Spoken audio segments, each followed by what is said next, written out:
Hey Alexa, play Jay-Z Run This Town.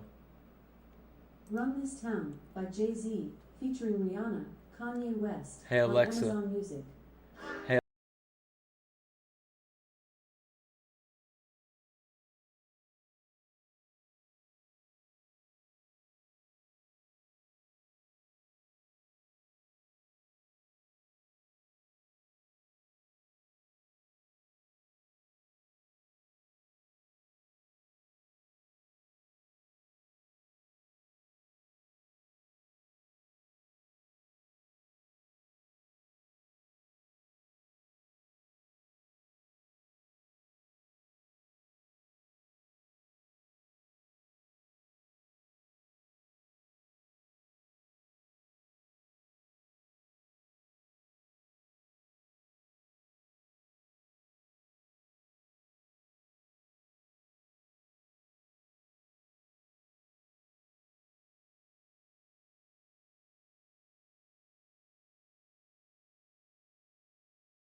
Alexa, stop.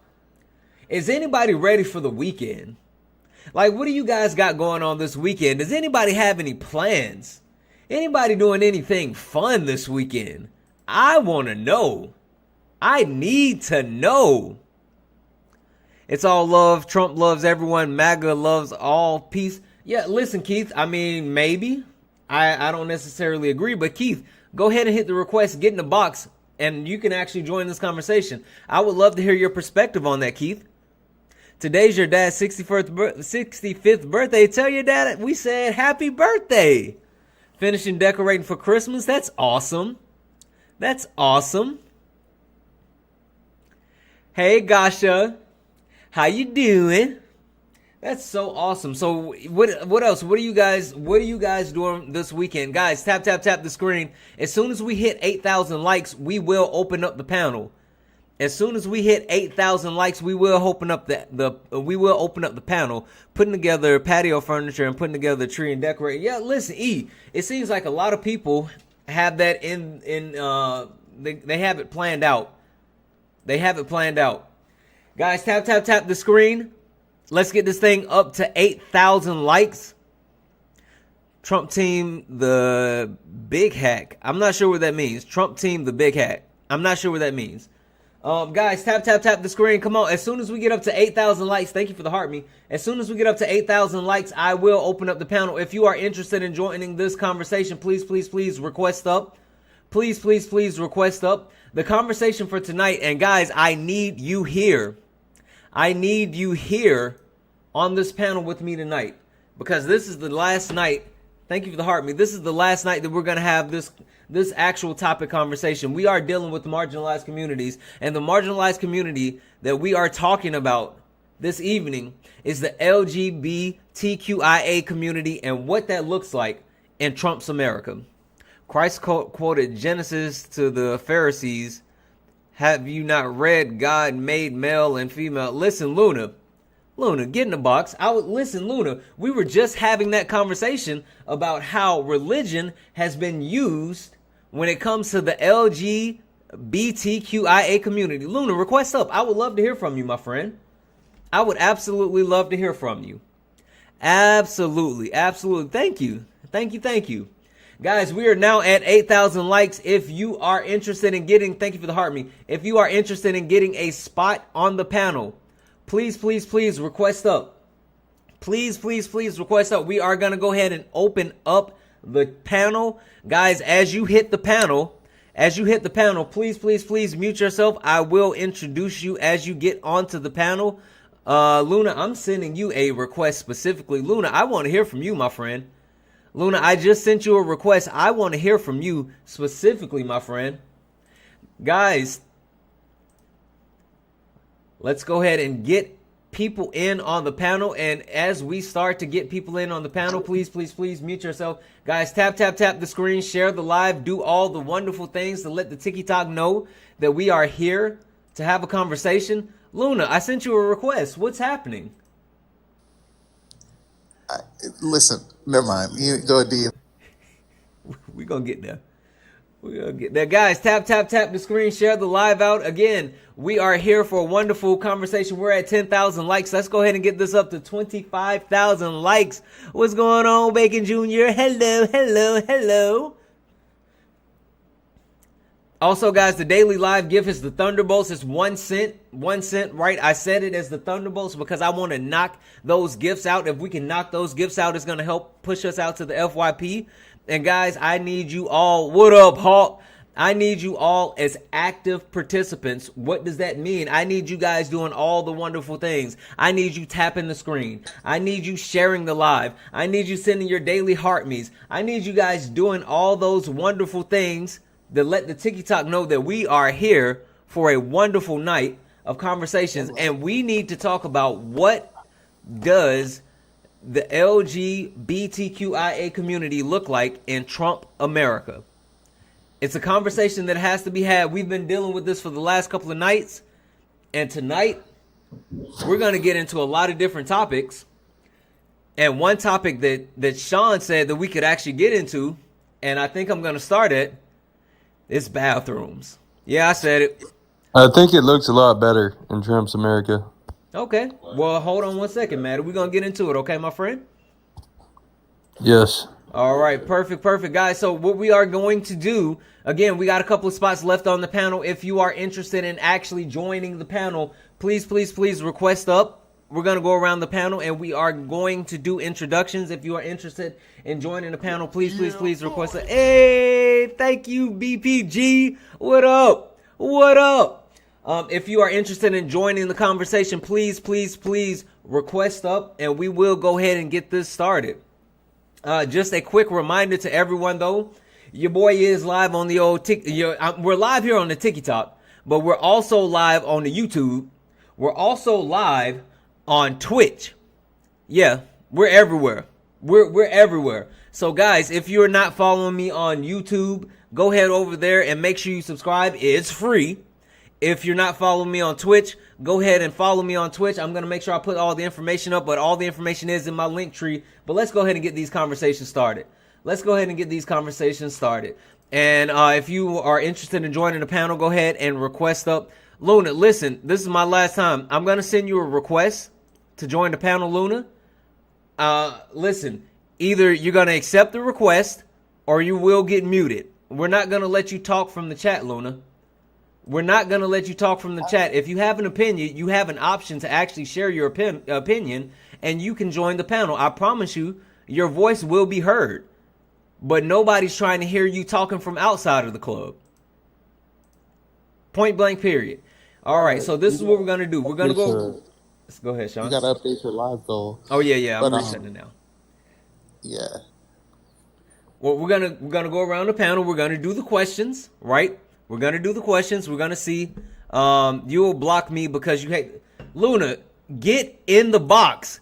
You have never been on my panel, and apparently you've never watched my live. Get in the box. I'm sending you a request again. Nobody's blocking you. I'm pretty sure that Maddie is a Trump. Maddie, are you a Trump supporter? Yes, sir. Yes. Okay, perfect. See, Maddie's up here, and Maddie hasn't been blocked yet. Like, you get a voice. Yeah, Maddie, ready. Exactly. You get a voice. I'm just telling you to stop yapping from the chat. Quit being scared, Luna. Exactly. All right, so let's do this. We're going to do quick introductions. Give me 1 second, Maddie. I'm going to come back. Maddie, your mic is loud. It might just be me. Thank you for the heart. Sean, can you tell the people, what are your pronouns? Are you a part of the community? And what are your expectations for the LGBTQIA community under Trump's America? Yeah, I'm part of the community. I'm Sean, part of the community. Pronouns she, her. And what I expect the next 4 years, like I said before, radicalization of the community to achieve liberation. Perfect. Thank you so much. Luna, I'm sending you a request, Luna. I'm telling you, I don't want to see your comments from the chat anymore. So if you comment something else in the chat, Luna, and you don't get in the box, you are getting muted. Point blank, periods. Mod, if you guys see Luna commenting some more without getting in the box, getting muted. Gail, that's you. That's you. Apparently there's a TikTok glitch. So you just want to swipe out of the app and then swipe back in. There's a TikTok glitch, guys. So if my voice sounds funny, then just swipe out of the app and swipe back in and it'll fix it. Sarah, how are you? I'm good. How are you? Wonderful. All right, Luna, you're getting muted. I'm going to mute you myself. You're muted for the entire live. Sarah, can you tell the people, what are your pronouns? Are you a part of the community? And what are your expectations for the next 4 years of the LGBTQIA community in Trump's America? My pronouns are she, her. I am not part of the community, but I have a bunch of friends and family that are. And I think in Trump's America, if you are not a white male, then you're in danger. Absolutely. Thank you so much, Sarah. And last but not least, Maddie, how are you this evening, my friend? I'm doing good. Good. Maddie, 1, thank you for being patient. I appreciate you. 2, Maddie, can you tell the people, what are your pronouns? Are you a part of the community? And what are your expectations over the next 4 years for the LGBTQIA community? So I go by him. Over the next 4 years, I'm not part of the community. Over the next 4 years, I think he's going to take the transgender out of the military, which, personally, I think is a great idea because you shouldn't be having internal conflicts when you're, out fighting. So Okay. I think there's a lot of good decisions going to Okay. be made. Okay, we will get into that. Thank you so much, Maddie. Go on mute for me. Guys, we have some space open left on the panel. If you are interested in joining the panel, please go ahead and request up. We still have a couple of spots open if you are interested in joining the conversation. With that being said, guys, this is a reminder for the people on the panel, and if you decide to join the panel, please remember, use TikTok friendly language when we talk. What do I mean by that? That means saying words like AB, unalive, smurder, C19, mustache man, schmex, all of those TikTok friendly words that allow us to have these conversations. It not only protects your TikTok, but it protects the live. Also, this is a safe and friendly community. What does that mean? That means we don't deal with any of the isms here. Well, we deal with them, but we don't tolerate them. So no racism, sexism, classism. We also don't do any of the phobias, homophobia, transphobia, none of it. We don't play that on the panel, nor do we play that in the chat. So if you are in the chat and you are participating in any of those things, you will get muted and blocked. My mods, they don't play those games.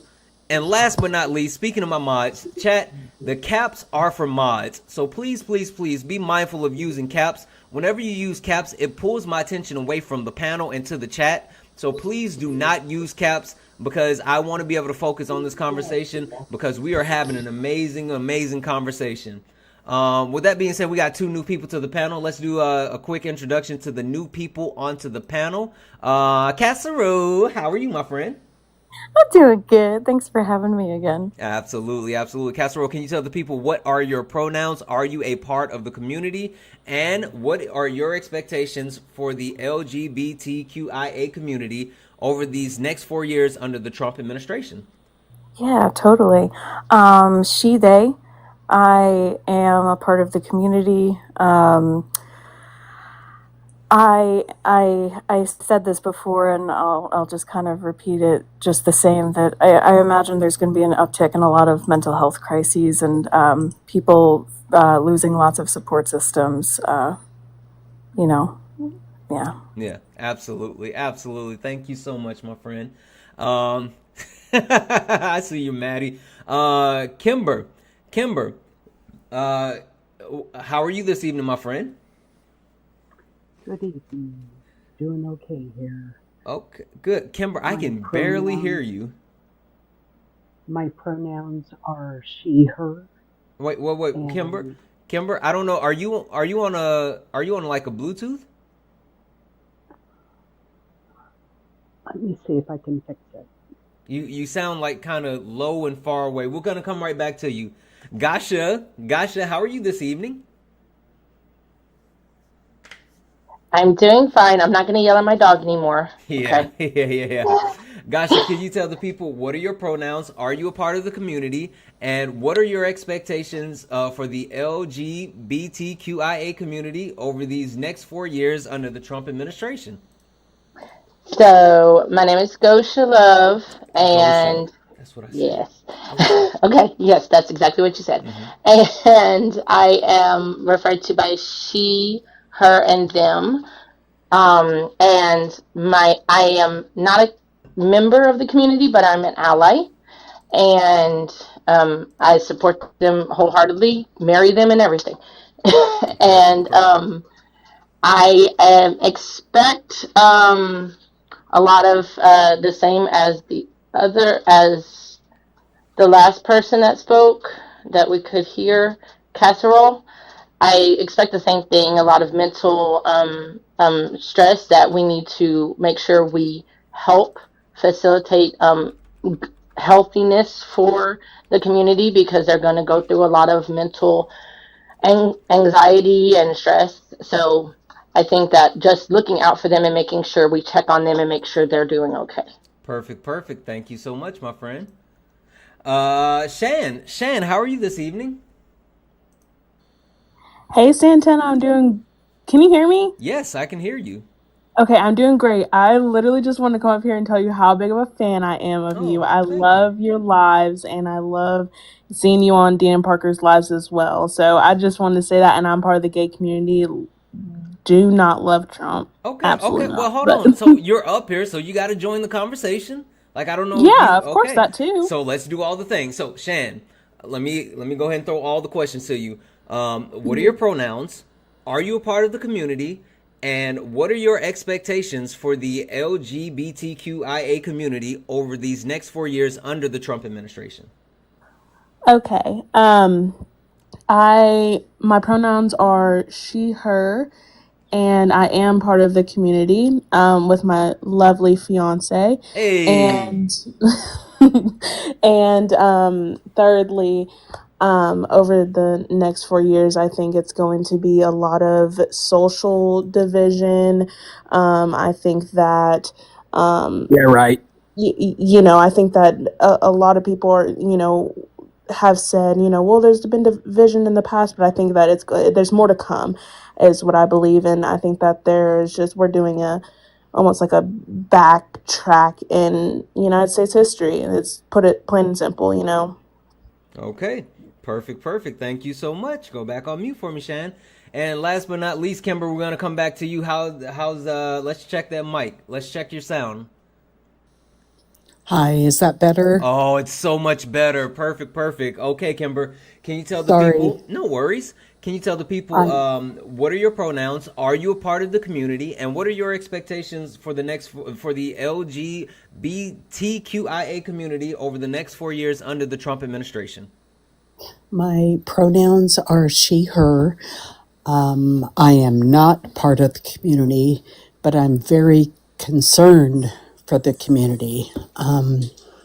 My niece and her family, I'm particularly concerned. They're in Ohio, which is not great for them. And so that's it. I'm an ally and I am all about supporting. Okay, perfect, perfect. Thank you so much. Go back on mute for me. All right, guys. So we still have one spot open left on the panel. Thank you for the heart me, guys. We're up to 22,000 likes. Let's go ahead and get this thing up to 25,000 likes. Also, let's get the shares up. Let's get the shares up to 50 shares. So tap the screen, share the live out, do all the wonderful things so we can actually encourage more conversation. Also, we have one spot left on the panel, and if you are interested in joining the panel, please go ahead and request up. If you are a part of the LGBTQIA community and you want to make your voice heard, all is welcome. Please come up, make your voice heard. If you are not a part of the LGBTQIA community, but you want to make your voice heard because you see yourself as someone who wants to actually help or learn from the community, go ahead and request up and we make your voice heard. And last but not least, if you are someone who voted for Donald Trump, and you want to share your opinions on what's going to happen to the LGBTQIA community over the next 4 years under the Trump administration, go ahead and request up. We have a spot open and all are welcome. With that being said, couple of quick things. We want to go ahead and get our nightly tap goal is 500,000. Guys, we haven't closed out our nightly tap goal in a long time. I would love to hit 500,000 likes tonight, but I need you guys being active participants. That means I need you guys tapping the screen, sharing the live, doing all the wonderful things. Also, we have a nightly donation goal of $250. The nightly donation goal allows us to be able to host these lives. So if you enjoy the information, entertainment, education, please consider donating. Everything is accepted. Anything is appreciated. With that being said, W's in the chat for Gene, guys. W's in the chat for Gene. Gene is getting us kicked off the right way by donating a $1 donation. And Gene actually said, I've seen Maddie on panels before. He's really transphobic. Ooh, okay. Well, you know what? We're not going to judge. Hold on. We're not going to judge Maddie. We're going to give Maddie an opportunity to share his opinion, and we'll go from there. Yes. And Maddie, I have a feeling that you're going to be on your best behavior and we're going to be able to talk, right? Yes. All right. Yes. I'm excited about this. I am super excited about this. Also, guys, hey, W's in the chat for Sarah. Sarah sent a $3 donation to say that this is the best TikTok community. Sarah, you know how much we love you. Thank you so much, Sarah. W's in the chat for Sarah, guys, who added $3 to the nightly donation goal. So that It's means we are only $246 away from closing out our nightly donation goal. Cash App, PayPal, Venmo, all the pay links are in the bio. Santana Speaks 24. Santana Speaks 24 is the best way to actually support the live. And also, please don't forget about my special guest. Sean has been up here laboring with me all week on this topic, and we want to make sure that we treat Sean right. So make sure we hit her pay links. Let's make sure we hit her Cash App at Watch My Legs. I would love to hear Sean say some thank yous because our community is taking care of Sean for all the labor that she has had to do. Let's make sure that we are taking care of Sean. That means gifting. That means hitting the pay links. Do all the wonderful things, guys. I love you all. Let's get it started. Listen, Maddie, I want to give you the floor first. And I kind of want to get right into what you were saying because you were speaking on trans people in the community. I mean, in the military. And I want to hear your opinion. And again, Maddie, I'm gonna ask that you keep it kind of respectful because we want this to be a conversation and not just a whole thing. Also, real quick, chat, listen to your old buddy Santana. Please allow us to have these conversations. I promise you, Sean and I can handle these conversations. I am going to defer to Sean on these conversations, and I know we can have these conversations. With that being said, please don't report anyone. Reporting doesn't hurt just the person that you report, but it also hurts the live. So we don't want to hurt the live. Report back. Hold on one second, Maddie. So with that being said, the best thing that you can do is if you hear something that you don't like, keep tapping the screen, keep sharing the live out, keep donating, keep gifting the panel. All of those things protect the live. It actually encourages people to come in and we can have great conversations. So it's from me to you. Let us have these conversations. With that being said, Maddie, I would like to understand your perspective, right?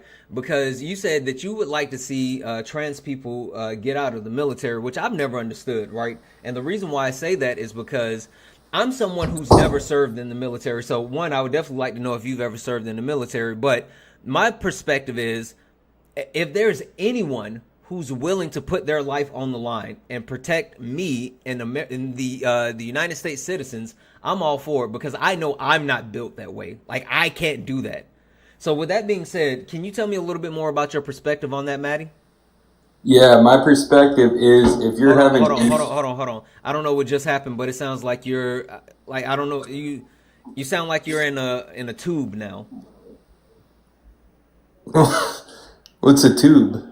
Like it's kind of, I don't want to say you're echoing, but the sound is kind of bouncing around. I don't know if you stepped into like I'm in a room with a closed door, so maybe that's better. Whatever you just did is better. I'm sorry, go ahead.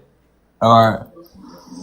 Yeah, I think if you're having internal conflicts with yourself, I don't think it's safe for you to be on a battlefield. And no, I haven't been in the military, but you know, I've been in other things like college football, and our coaches asked us to drop every single thing that we're thinking about at home and focus on what's at hand.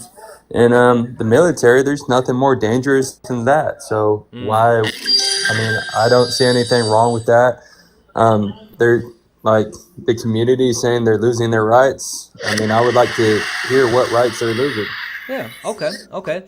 That's I can kind of see where you're trying to go with that, and so I'm gonna let Sean speak with you in just a moment. But I have one other quick question. So you said basically you compared it to when you play college football and how your coach asks you to drop everything and focus on the game, right? Focus on what's in front of you, focus on your opponent and all that other stuff, right? Yeah, and those were external conflicts. Yeah. How are you going to drop something that's internal? Okay. So let me ask this question: is it do you think that trans people don't have the ability to compartmentalize like you, or help me understand that a little bit, please? Yeah, I think it's I think the whole reason we're having this conversation is because a lot of the trans community can't compartmentalize. Because I see overreacting, and I don't really see much happening. So yeah. Okay. Okay. All right. Perfect. So this is what we're going to do. I have Sean here, and Sean is actually going to do the heavy lifting on this conversation with me. I got the questions off that I have, and I'll jump in whenever I have any more.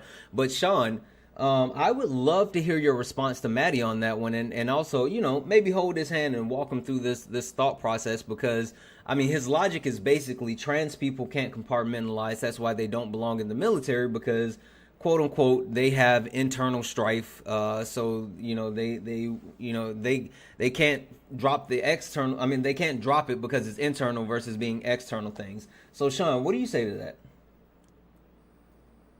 Yeah, I have questions. The first question is, what football team were you on? I'm done. Say it again. I'm out of college. Yeah, No, what no. football team were you on? Which team did you play for? Oh no, you could probably look it up. A team in Utah. Oh, But okay. I don't want to give out my name and all that. Okay. You don't have to give out your name. Just tell me what college you played for. Yeah, college in Utah. I mean, if you got a good reason for asking that, Was then it I'll UT? answer. No. Okay. But yeah, I mean, I'll be happy to answer it if you got a good reason for asking. Yeah, you used it as an example for why you feel the way you feel. Okay. So what college? Okay, so I mean, what do you want to know? Wait, hold on. Did you go to Brigham Young?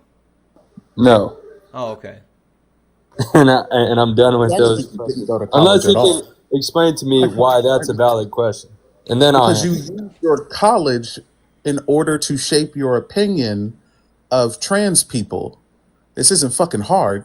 Like if somebody said, "Oh yeah, I'm I was done. in the military and they're not from the United States," and I would go, "Oh, what country's military were you in?" Because it's important to your experience and why you shaped what it is that you said. I'm starting to think that you just didn't go to college. So we can Well, just drop that. no. You I've didn't had go this to college. opinion Excellent. before Awesome. college, so Okay, college excellent. didn't Awesome. shape the way I thought Okay. at all, buddy. Okay, it 100% did, because you used it as literally the example of Yeah, what I your use host it as said, a high. that says you can I just use drop it as a these high things. Hold on one competition second, guys. sport. You Hold use on one these second, things, and Maddie. now you're Sean, 1 second. Hey, we want to make sure that we're mindful of being able to have a conversation. And TikTok don't really like when we talk over each other. So Maddie, just hold tight. Let Sean I actually mean, walk low you. key, Sean or whatever his name Maddie, is insulting my Maddie. intelligence. Hold on. no, I'm not. Hold on 1 second.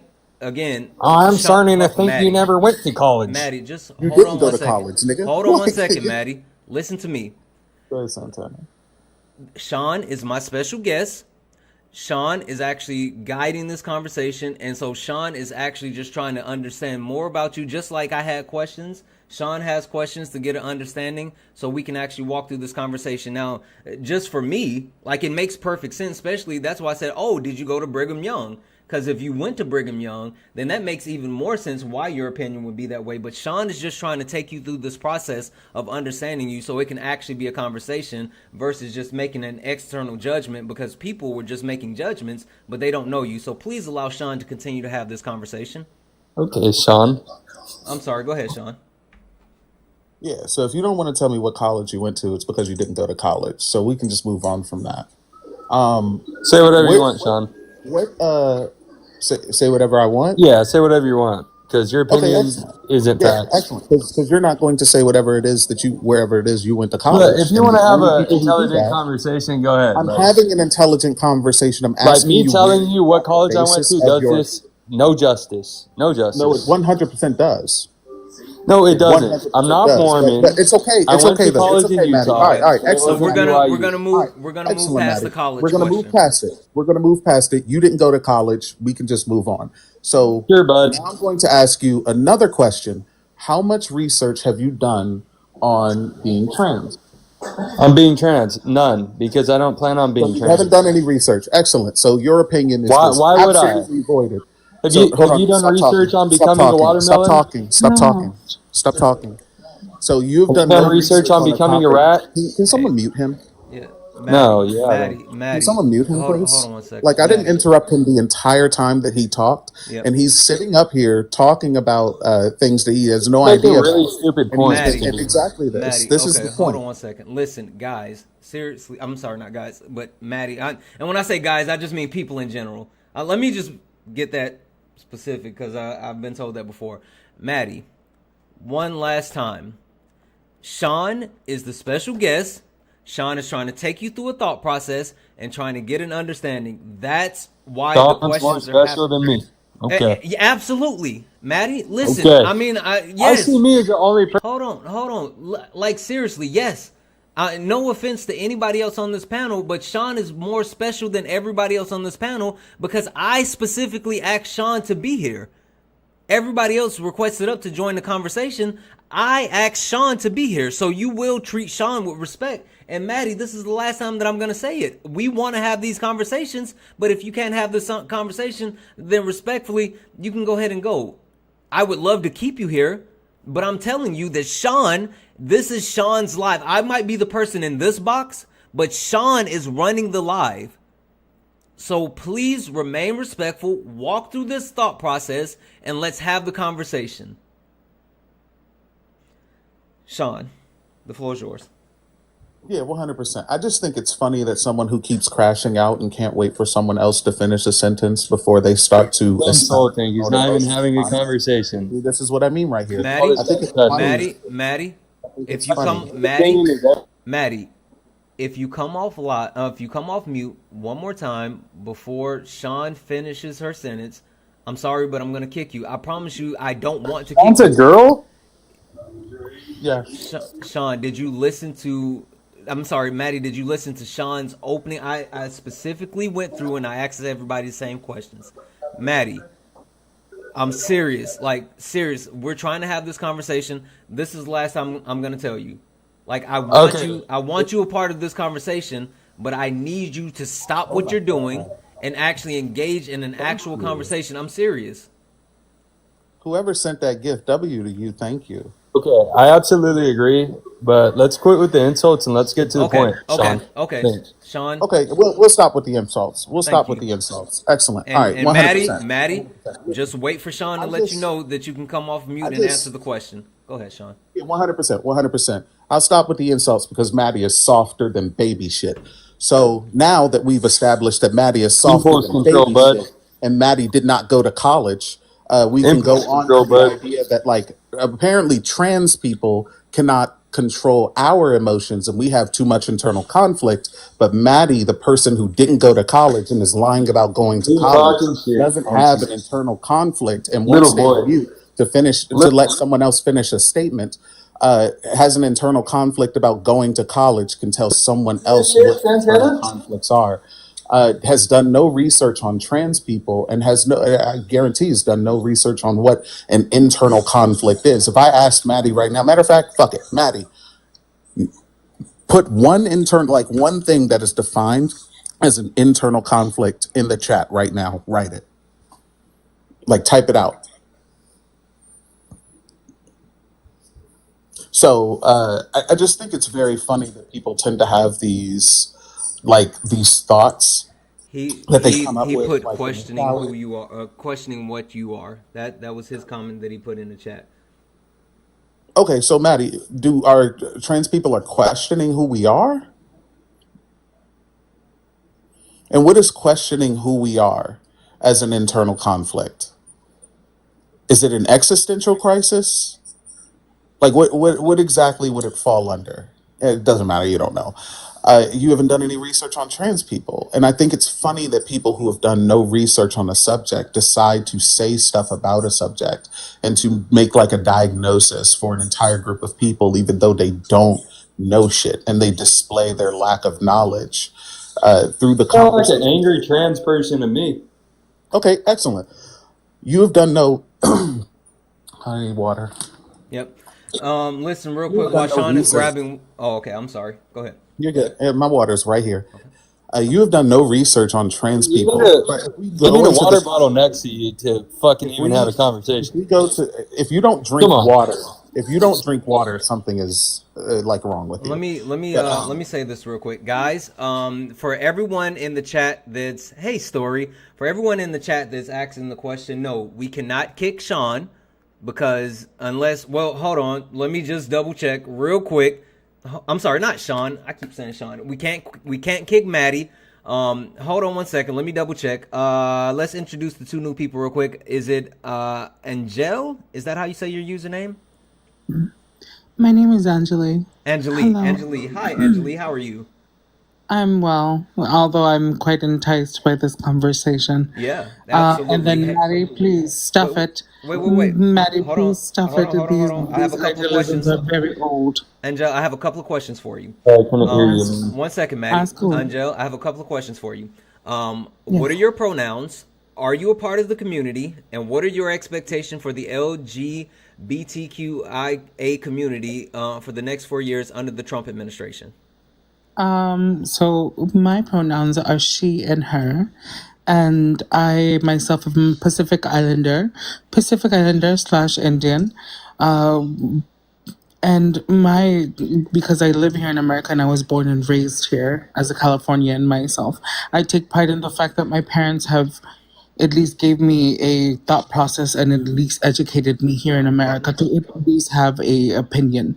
And it's it's it's sad. It's sad to see my own family members being scared enough to uproot themselves and leave, and it's very scary. But at the same time, I still have to work. I still have to pay bills, and the only thing that I would hope for myself is I I don't fret for myself because this 4 years that are going to swing by, and well, it's gonna walk by just like it did before. The policies that are put in place, they're they're scary, but at the same time, for me, I don't think they're gonna actually be too threatening for me to. Right, but I specifically don't I, because the like specifically when it comes to like the policies put in place for us and the rights that are going to be snatched from us. Mind you, there is still Supreme Court. There wait, is hold still on. Supreme Did you Court. say are you or are you not a part of the community?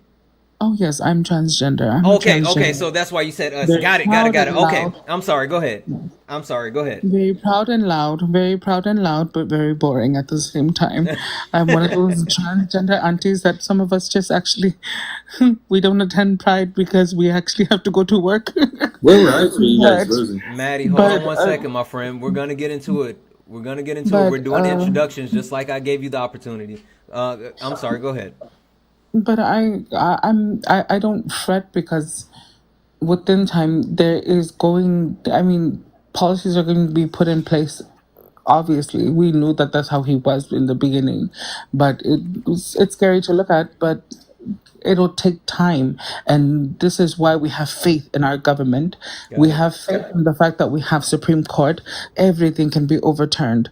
What happened to us not having faith in the fact that we actually built this?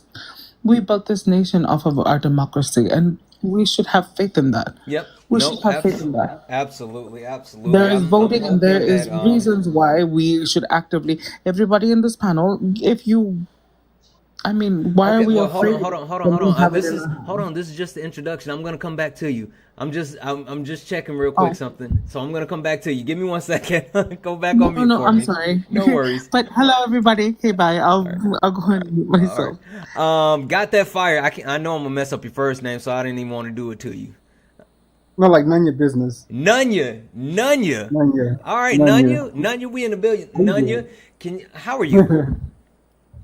I'm blessed. I'm blessed. How you doing, brother? Wonderful, wonderful. Nanya, can you tell the people what are your pronouns? Are you a part of the community? And what are your expectations for the LGBTQIA community over these next 4 years under the Trump administration?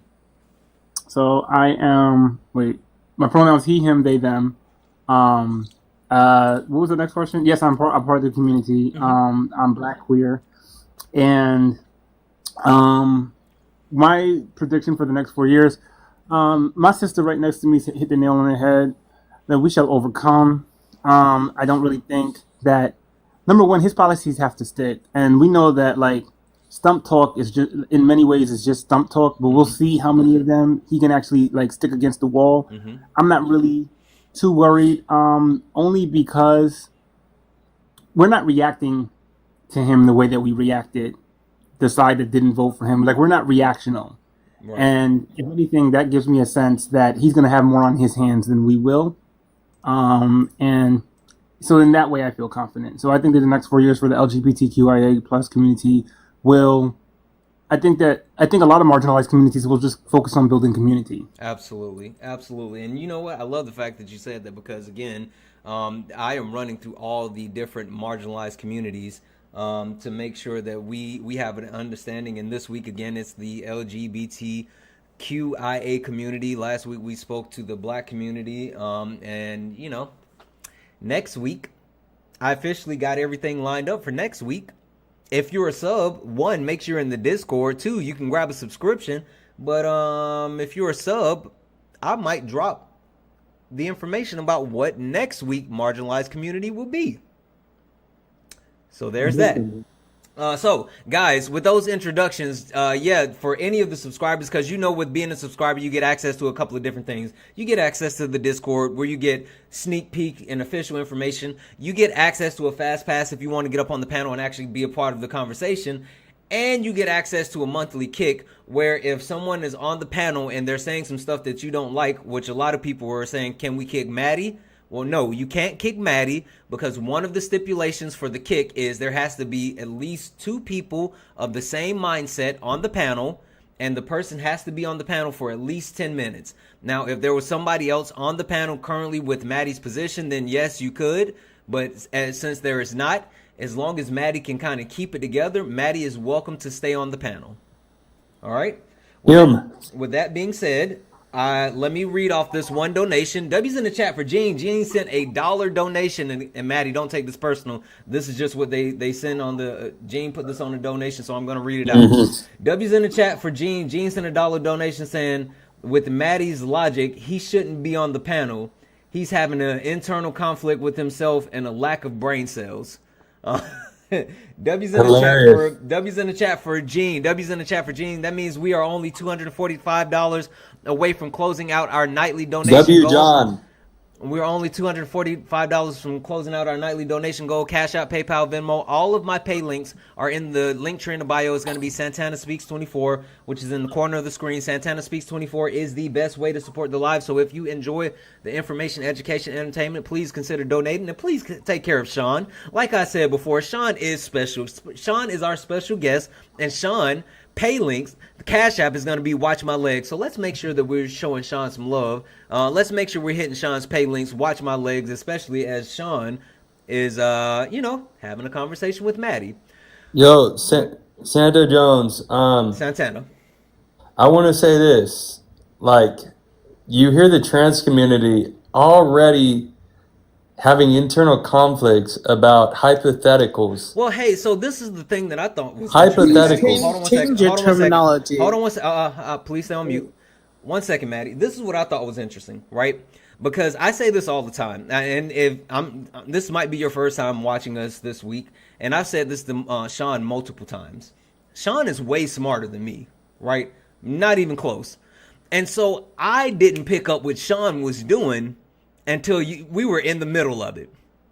You have talked about, and like Gene called it out in his donation, but you talked about internal strife, right? You talked about them not being able to, know who they are and being upset or things like that. I mean, I'm hearing it right now. Right, from but all wait, 8 guests. Maddie, but the thing is, we're hearing it from you. Like you can't. Really? Yeah, I'm telling you, I'm just gonna keep it funky with you.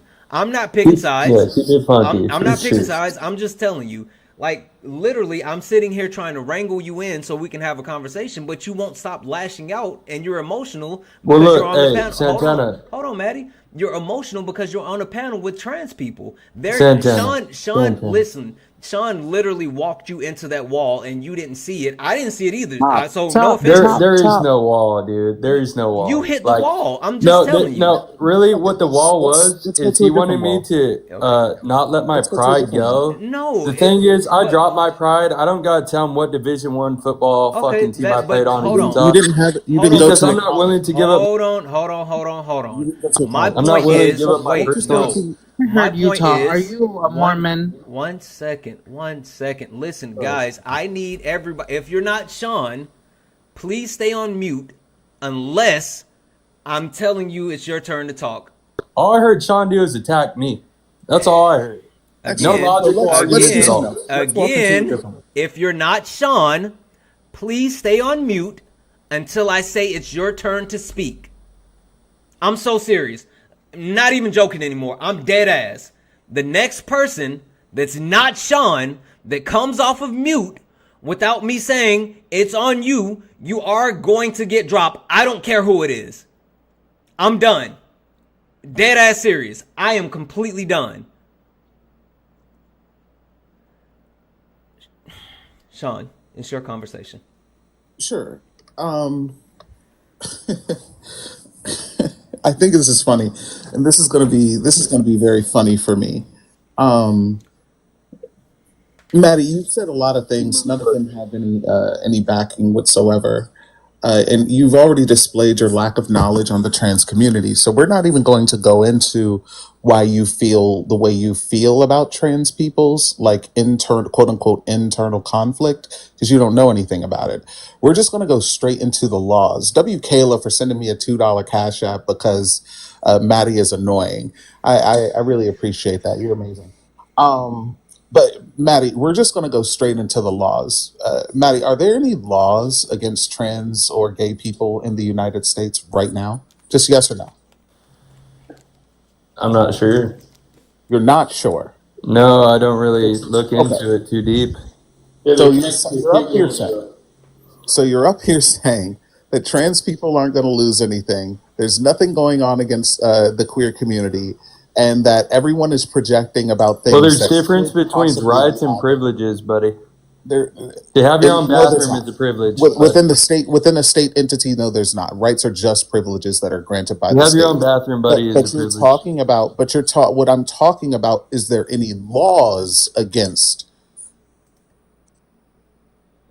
And if there's any laws against trans people or gay people, then that would be a right that trans people and gay people do not have, because it is against, like, it is a law that makes it okay to put trans and gay people in danger. Well, how about lesbians? What? You said trans and gay. How about lesbians? What about lesbians? What are you talking about?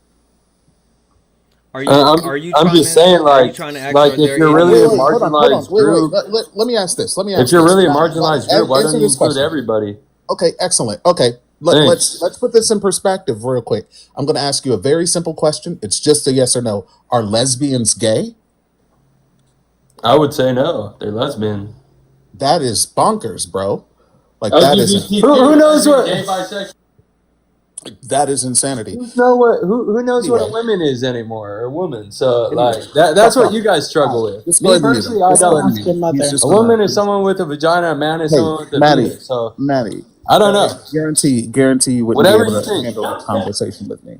But like I said before, like I'm talking about trans and gay people. I'm talking about the laws against trans and gay people in the queer community in general. And you don't know of any laws that would be against trans and gay people, which means you don't know about S1721.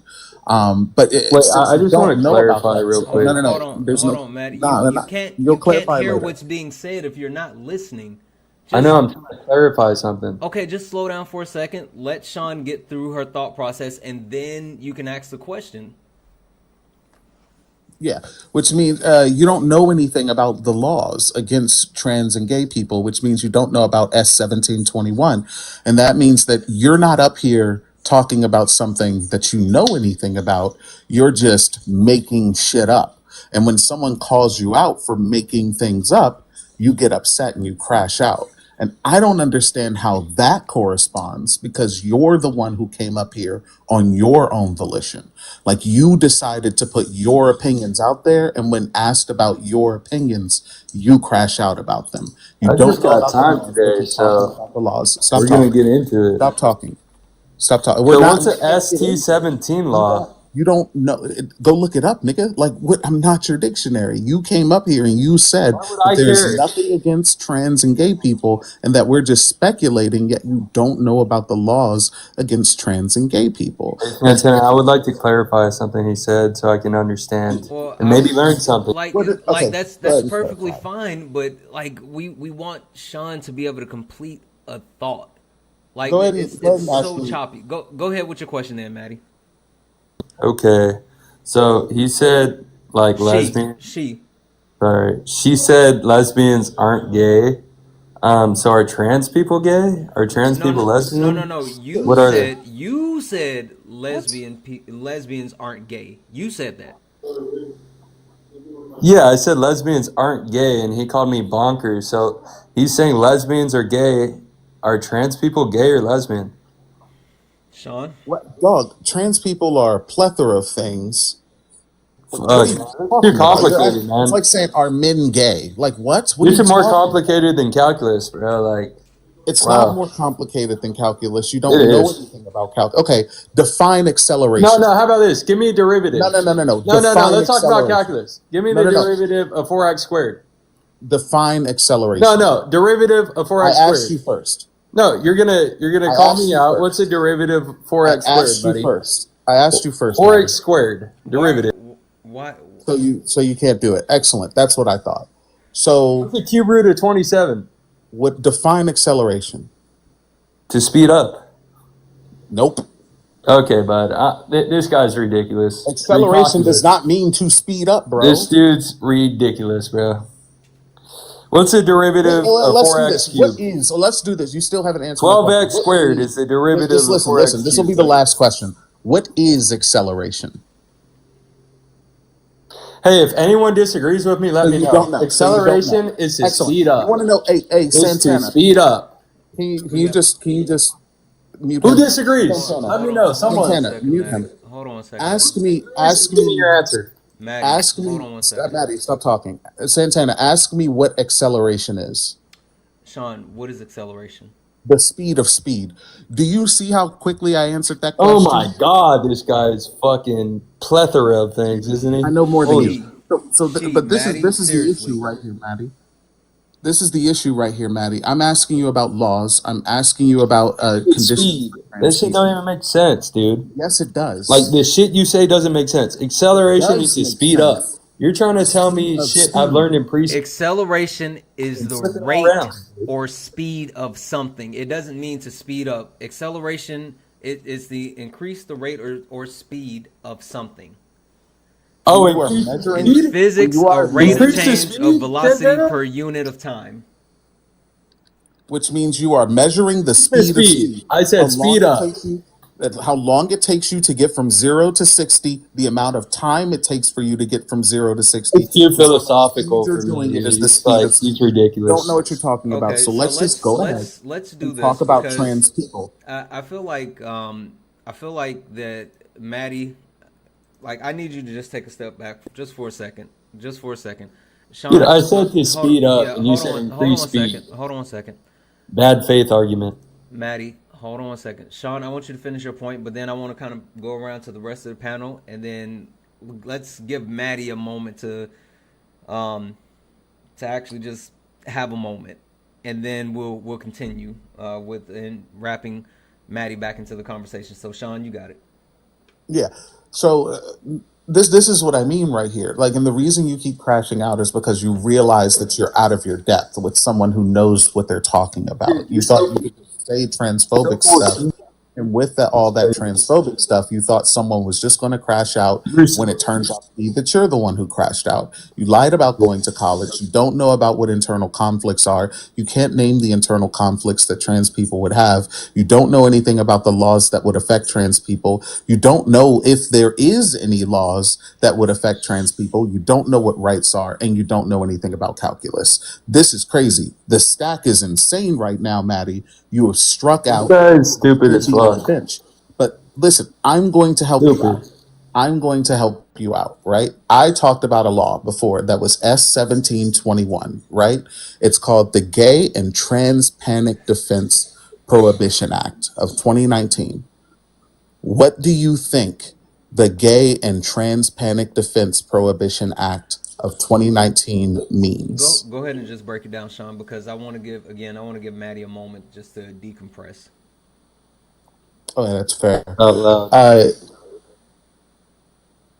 Trans panic and gay panic is when someone unalives a person simply for being a part of the community. If they find out that a person is gay, or if they think that a person is trans, they can unalive that person simply because that person is trans, and all they would have to say is, I thought that that person would harm me, or I thought that person would do something to me, because they look at that person as a danger. They look at them as something that is for everyone though. It's not. It's very not. It's for everybody. Hey, No, it's Maddie, chill. Sean, Speaking the truth. Maddie, chill. It's not your turn to talk anymore. Sean is finishing a point, and then I'm gonna move around the panel. It's not your turn to talk anymore. Sean, I'm just speaking the truth, buddy. That's it. Maddie, I'm the one putting you on mute. The host.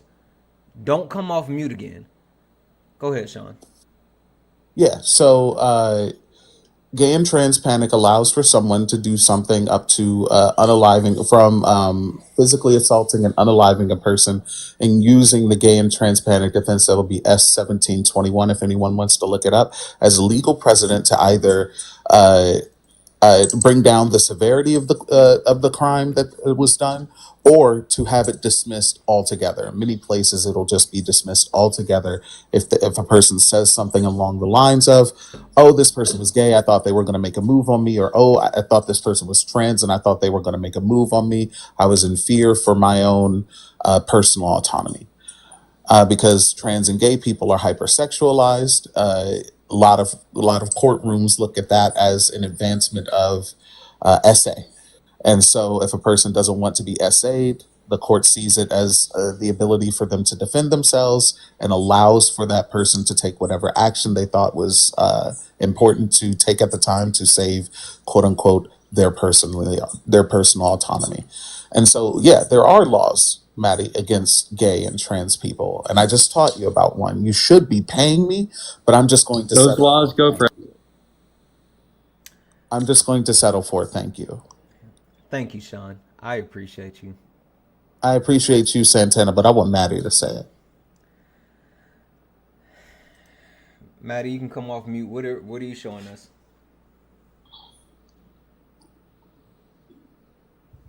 Maddie, you can come off mute. What are you showing us? The right to say you're in fear for your life not only goes to trans people. This guy's such a bullshitter. It goes for everybody. Maddie, she.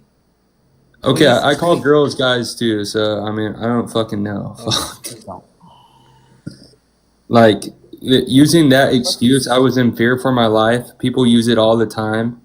And it's not just for trans people. The fear. This woman right here is so full of shit up her ass. It's ridiculous. Okay, really quickly, Santana, do straight people have it where there is a law where you can just see a person on the street, unalive them, and say that person was near me within... He was in fear for his life. Hey, Yes. Maddie, Sean's talking to me. Yeah. Are there any laws where you can just you can harm another human being and say that person was near me, and so I deemed it like necessary to deal harm towards them because they were just near me? No, the closest thing that I know to that is the stand your ground, right? And you have to be, fearful for your life, but it's not that the person is just near you. Okay, excellent. Now, my second question: does S1721 make it so that if a person is near a gay person, or someone who is perceived as gay or trans is near another person, it is perfectly fine to harm that person? That's what it sounded like to me as you just read it off. Actually, I'm sorry. I'm gonna keep it funky. I couldn't exactly hear while Maddie was talking over, so I thought so, but I might be wrong.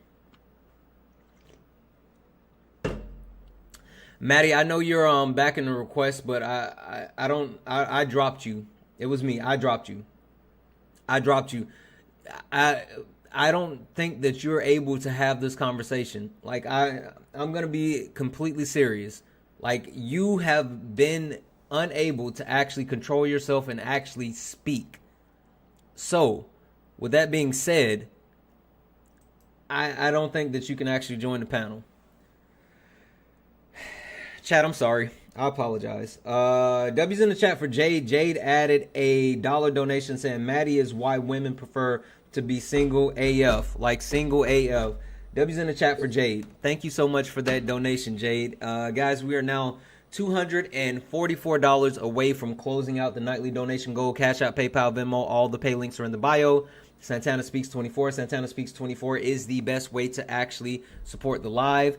And please don't forget about Sean. Sean is up here going back and forth, laboring, and we want to make sure that we take care of Sean. Sean's Cash App is Watch My Legs. Watch My Legs. So please, please, please make sure that we are donating and taking care of Sean as well.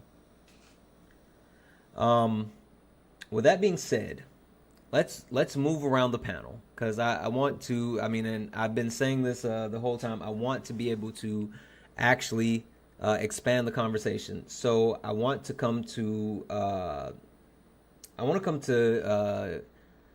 Nanya. Nanya, if you could, because we have a couple of topics that are up at the top, and we have a couple of things that we're going to talk about. We are family. Welcome to the family, Kitty. But let me ask you this question, because this is something that I had to learn, and I thought this was super interesting, and I know Sean knows this, and I'm sure there's a couple other people that know this. But when it says transphobia is misogynoir, do you know about that, and do you have any perspective on that actual topic? So, this is actually my first time hearing it, but I can make the connection very quickly. They're definitely related. I would say, yeah, they're one and the same, in the sense that, and I guess just from hearing it, the connection I make is that one feature of misogyny noir is the fact that Black women are hyper-masculinized, and that cis Black women deal with like being even insulted, in the sense of like trans identity is used to insult their womanhood, their cis womanhood, and that transphobia is essentially the same way that Black women, or like hypermasculinization is used to masculinize and make Black women undesirable. It's sort of the same, like, I guess, like, what I see is like the same kind of, like, it would be the same sort of like undesirableness. Like, that's, I guess, what I make of it. Okay. So let's do this. And is it Angel? Can you say your name for me one more time, please? My name is Anjali. And Angeli. Like Angela, but Anjali. Yeah, I keep wanting to say Angela. Yeah, Angeli. It's an Indian name. Sorry, it's Anjali. No like worries. Anjali. Yeah. Angeli, have you Yes. heard this before? Have you heard the term transphobia is misogynoir? I have, and that discussion has been at many tables that I've sat at, but it is, to me, it's still idiocy. It's nothing to wrap anyone's heads around. It is just idiocy. The fact that we're having this discussion about it's I just don't like it, and it's not that I don't know about it. It's just I don't understand why it's still a thing. It's 2024. It's 2024. I was 16 when I started to transition, and I grew up in Portland, Oregon, and we were already progressed at that time, and they had these conversations were had already. We would think that as people, we should have already progressed already. It's 2024. There's drones and robots being made, and God, we're still having these old conversations that were been and had. But in the same sense, it is not a thing to me. It is not a thing anymore. It is not a thing to me. It is not a thing anymore. It does not belong in this place, in this time. It no longer has a stance. And us breathing life into it by having a discussion over it just reiterates why we will always, as people, bring out things from the past and make them alive. These things, this conversation itself should not be a thing anymore. Okay. We have progressed as people. Hold on. So,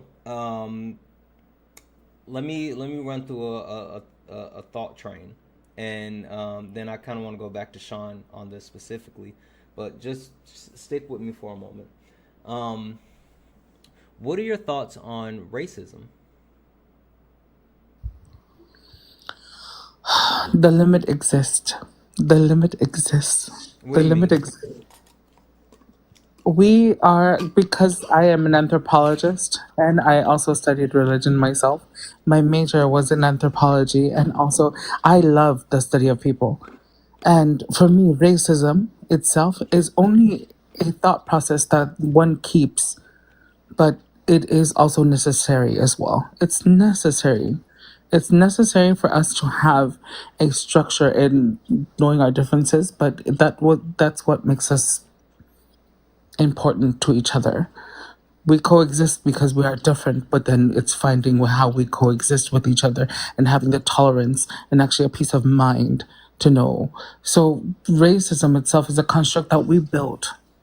This racism itself is a construct that we built, but using it in a harmful way, as most people do nowadays. Racism wasn't a bad thing. It was just to differentiate how we are different. It wasn't meant to, the word itself and the actual terminology was not meant to hurt anyone in the beginning. It was just to differentiate ourselves. And now people are weaponizing that. Yes, that terminology has now been weaponized. And that's what we know nowadays as to be racialized and be profiled and everything. It wasn't meant, it was only used as a terminology back then to just show us how different we are and where we belonged. Okay. It wasn't meant to, only people who are learned would understand. It wasn't meant in the beginning for us to weaponize and hurt each other. Okay, It was hold on one just second. a terminology used. Hold on one second. So I'm gonna pass this over to Sean in just a second, and I'm gonna let Sean actually do this one, but just to make sure I follow your logic train, right? So when you read transphobia is misogynoir, you say that it's not a thing anymore, and it only still exists because we keep talking about it. But then when you talk about racism, you say racism was a construct that was created to identify not as a form of oppression, but it's used now in a negative way, even though it wasn't created in a negative way. Did I get that right?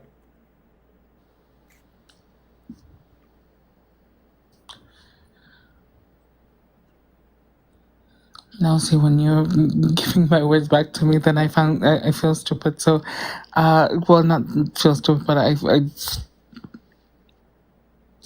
yes. Okay. That is Cool. what I said. Cool. Yes, that's what I said. Okay, cool. And Hold on one second. yeah. Sean, floor is yours. Um, I think it's important that we realize that, like, that's actually incorrect. Race was created in order to marginalize people, in particular Black people. It was created in the 14th century by Gomez de Zurara in order to justify the transatlantic slave trade in Portugal. And I think it's important. I think what you meant to say was that race was a way that we could just tell each other differently.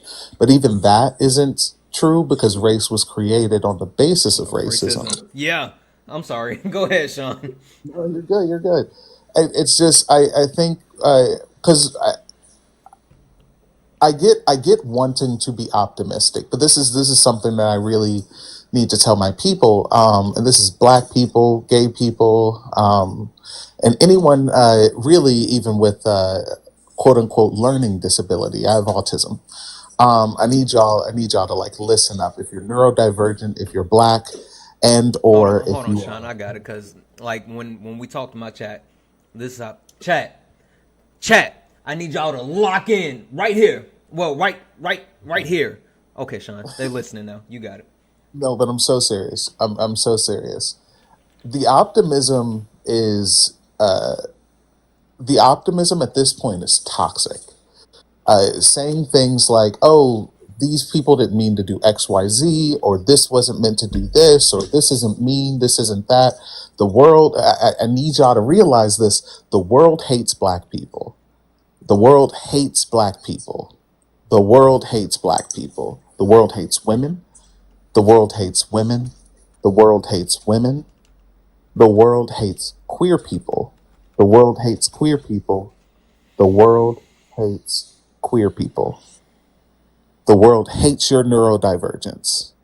The world hates your neurodivergence. The world hates your neurodivergence.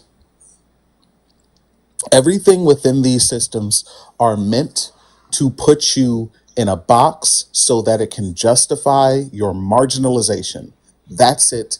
That's all. The reason that we have things like quote unquote learning disabilities is so that they can say you are not like the other people, either in your job or in your school or in your military program or whatever else it may be. And they can justify whatever it is that they are doing to you so that they can say that you don't deserve whatever reward or rights or privileges or whatever it is that you want to call it. They are doing that for those reasons. There is nothing else.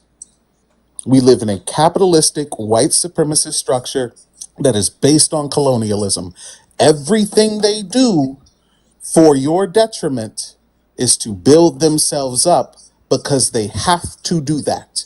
Capitalism is made to push other people down in order for you to get ahead. Capitalism is made for what they call the quote unquote dog eat dog. If you have a marginalization, someone else is capitalizing on it.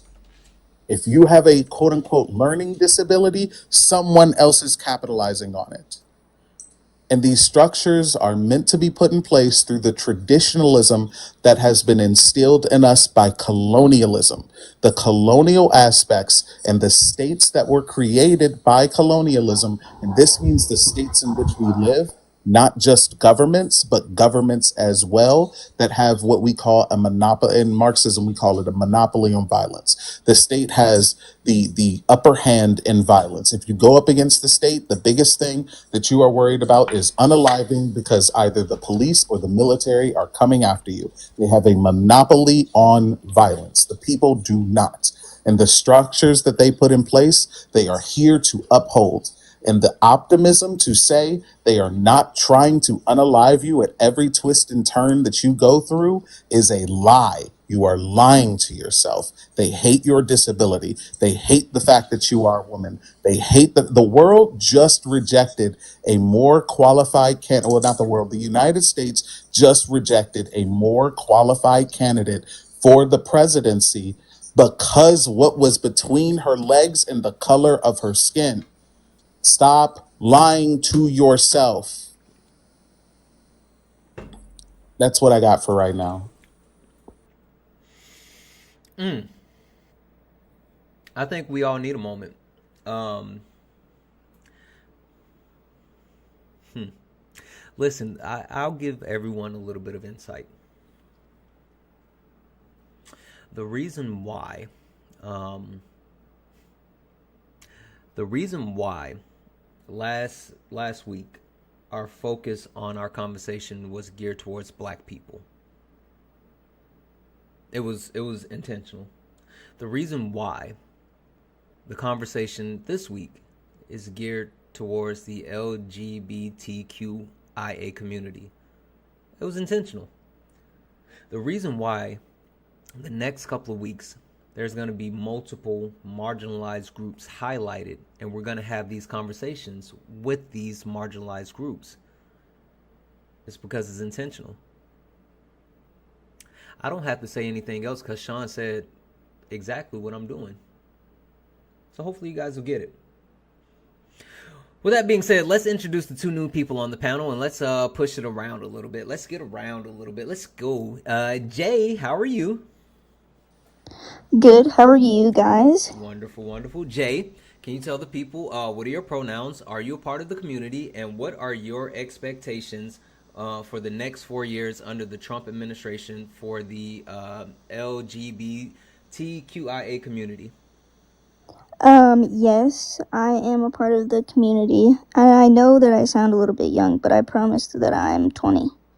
My pronouns are she, her, they, them. And I expect the LGBTQ community to honestly plummet more than it ever has under Trump's administration. Okay. All right. Perfect. Thank you so much for that, Jay. And Jenny, how are you? I'm doing well. How are you? Wonderful, Jenny. What are your pronouns? Are you a part of the community? And what are your expectations for the LGBTQIA community over these next 4 years under the Trump administration? Well, I am a ally. I have the pronouns of she, her. I am an ally. I have been married for 20 years, and I fight fiercely and vote and speak my voice towards everything for the LGBTQIA and for everybody else's rights, because it's not just me that I fight for every day, it's for everybody else. So that's just me. Perfect. Thank you. Thank you so much.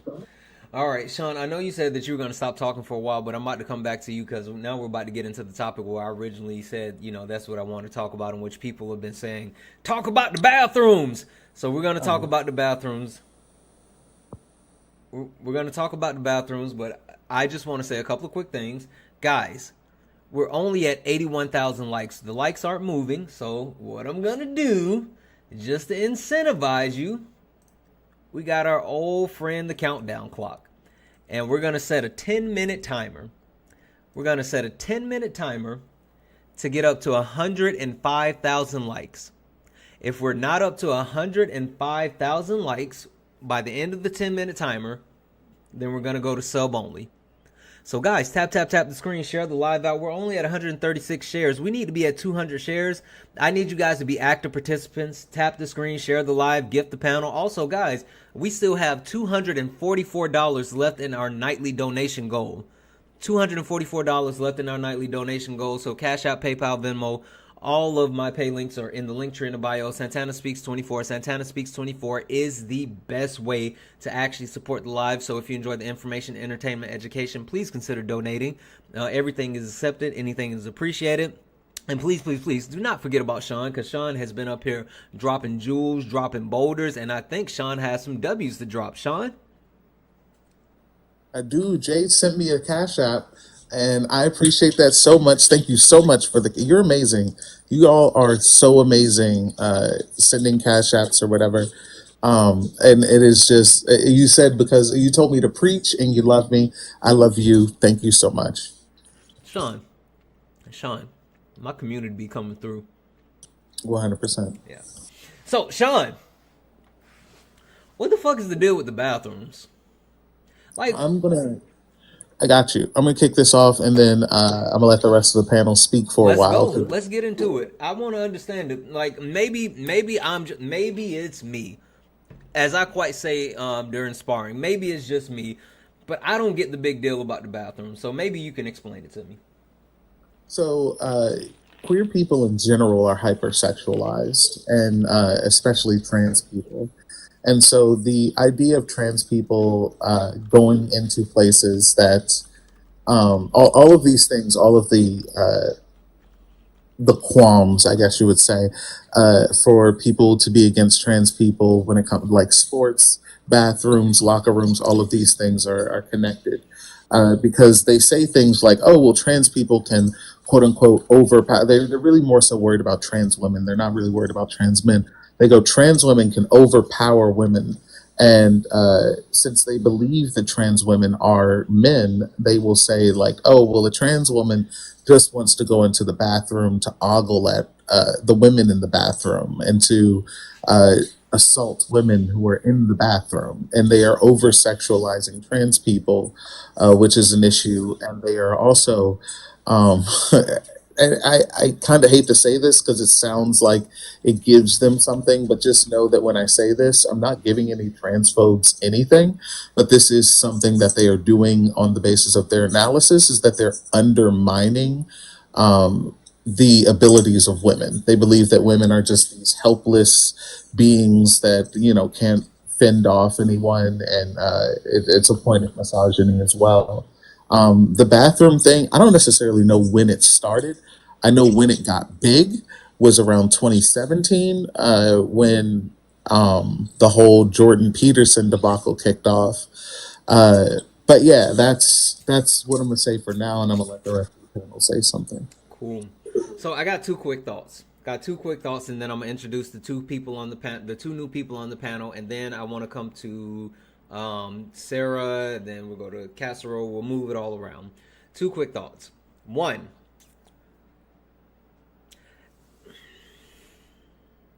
I think about the men that say, "Oh, we don't want men in women bathrooms," right? They say that because they're like, oh, they're gonna do something in the bathroom or blah blah blah. The one thing that I always like, this is the one like true thought that I've always had. I think men in that situation tend to say things like that because it's what they would do. Certain men that say, "Oh, they're gonna jeopardize those women in the bathroom," is because they're predators. And if they had the opportunity to Sean's point, ogle at a woman or more, then they would take that opportunity. So they don't think outside of, someone just going to use the bathroom. They look at it as, well, hell, if I had the opportunity, I would do it. I think that's a problem with a lot of men. I don't know. That's just my perspective. Someone on the TikTok side, the Twitch side, just asked the question, do I have daughters? No, I don't have daughters. I don't have daughters. What's your point? Twitch person. I'm sorry. Twitch. Somebody on the Twitch side had the question. No, I don't have a daughter. Why? What does that matter? Is Kevin Samuel the truth? I don't know. What about Kevin Samuels? Anyway, the second thing that I had, is something that I posted on my Blue Sky. And I just want to read this off real quick because I think it's like super duper duper duper duper interesting. Right? And if you're not following me on Blue Sky, I need you to do that. Right? But something that I posted on my Blue Sky. Right? So Trump comes out and tells Time that people need to focus on bigger issues than transgenders' bathroom issues, quote unquote bathroom issues. He said, "I don't want to get into the bathroom issue because it's a very small number of people we're talking about, and it's ripped apart our country. I want to have all people treated fairly." So that's what Donald Trump said, right? Donald Trump said that after literally spending $200 million on anti-trans ads while he was on the trail. So not only did Donald Trump is saying, "Oh, it's not an issue. It's such a small amount of people," but Donald Trump made this a big issue and put his money behind it. So I'm confused. And for the person on the Twitch side, you might think differently. No, if I had a daughter, I wouldn't think differently. That's the thing about me. Like, you listen, I know I'm new to Twitch, and so you're new to me, but I definitely wouldn't think differently. But that's the point. With that being said, let's introduce the new people on the panel. I have a couple of questions for the new people on the panel. We're going to start with Chris. Chris, how are you, my friend? I'm doing good, man. How you doing? Good. Welcome, Jessica Raid. Chris, can you tell me, what are your pronouns? Are you a part of the community? And what are your expectations for the LGBTQIA community over the next 4 years under the Trump administration? So I identify as a male. I think the LGBT community. Wait. Hold on. Are you a part of the community? No, I'm not.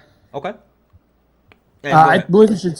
I believe it should stay the same. I mean, it's done fine. I feel like the LGBT community has actually done a lot for. I'm trying to find the correct words. For transgenders, homosexuals, the whole shebang. I think they're doing a great job on their end.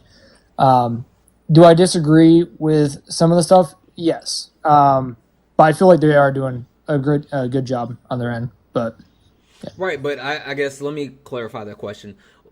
Do you think that the community is in jeopardy? Do you think that there will be any changes to their overall rights? That's what I mean when I say the expectation for them under the Trump administration. Do you think they'll be treated differently? I don't think they're going to be treated differently, other than a bunch of idiots out there that don't like transgenders. I mean, personally, transgender people. I don't hate anyone, but there is going to be people that, I mean, there's always going to be rude buttholes. I'm not going to say the other word for it, but there's always going to be someone rude, someone ignorant, someone just being a butthole about stuff, and they're just going to hate on people just because it can. I don't think it's going to be in jeopardy, personally, but that's just kind of where I stand, because I don't see anything going to change. Okay, and one more quick question for you, if you don't mind me, throwing it to you. But who did you vote for in this past election? I voted Trump. Okay, perfect. That's what I needed. Go on mute for me just a moment, please, my friend. I hate you in Dinosaur. Yes. Can I just call you Dinosaur? Yeah, or Dino. For Dino. Sure. What up, Dino? Yeah, I like Dino. It's good, isn't it? Yeah, Dino. What are your pronouns? Are you a part of the community? And what are your expectations for the community for the next 4 years under the Trump administration? Yeah, for sure. I am a part of the community. I'm bisexual and gender fluid. My pronouns are she, her, or he, him, kind of interchangeably, kind of like that song "Dude Looks Like a Lady" or whatever. Or you had a boyfriend that looked like a girlfriend. I had in February of last year. So those are kind of my vibes. My expectation, I think things are gonna get a lot worse, and I don't worry as much about myself as an adult, right? Because I lived through a time where things were pretty bad, right? But I think a lot has changed, since gay marriage was legalized. Right, and so I grew up at a time before that happened, and I worry a lot now about young kids who are possibly experience a time that it's not legal anymore, and they don't know what that looks like. And so I know what to expect, and I don't know necessarily that young people know what to expect. So that's what I'm really, really worried about. Other than everything. Got it. Perfect. Thank you so much. And let's see. Get over it. Get over it. How are you this evening, my friend? Good. What about you? Wonderful, wonderful. Get over it. What are your pronouns? Are you a part of the community? And what are your expectations for the LGBTQIA community over the next 4 years? I'm not a part of the community. Him and they're gonna have the same rights that they always had. The same rights under the Trump administration is gonna be the same rights again. Okay. Also, would you mind if I finish? It's Big Hawk, bro. Hey.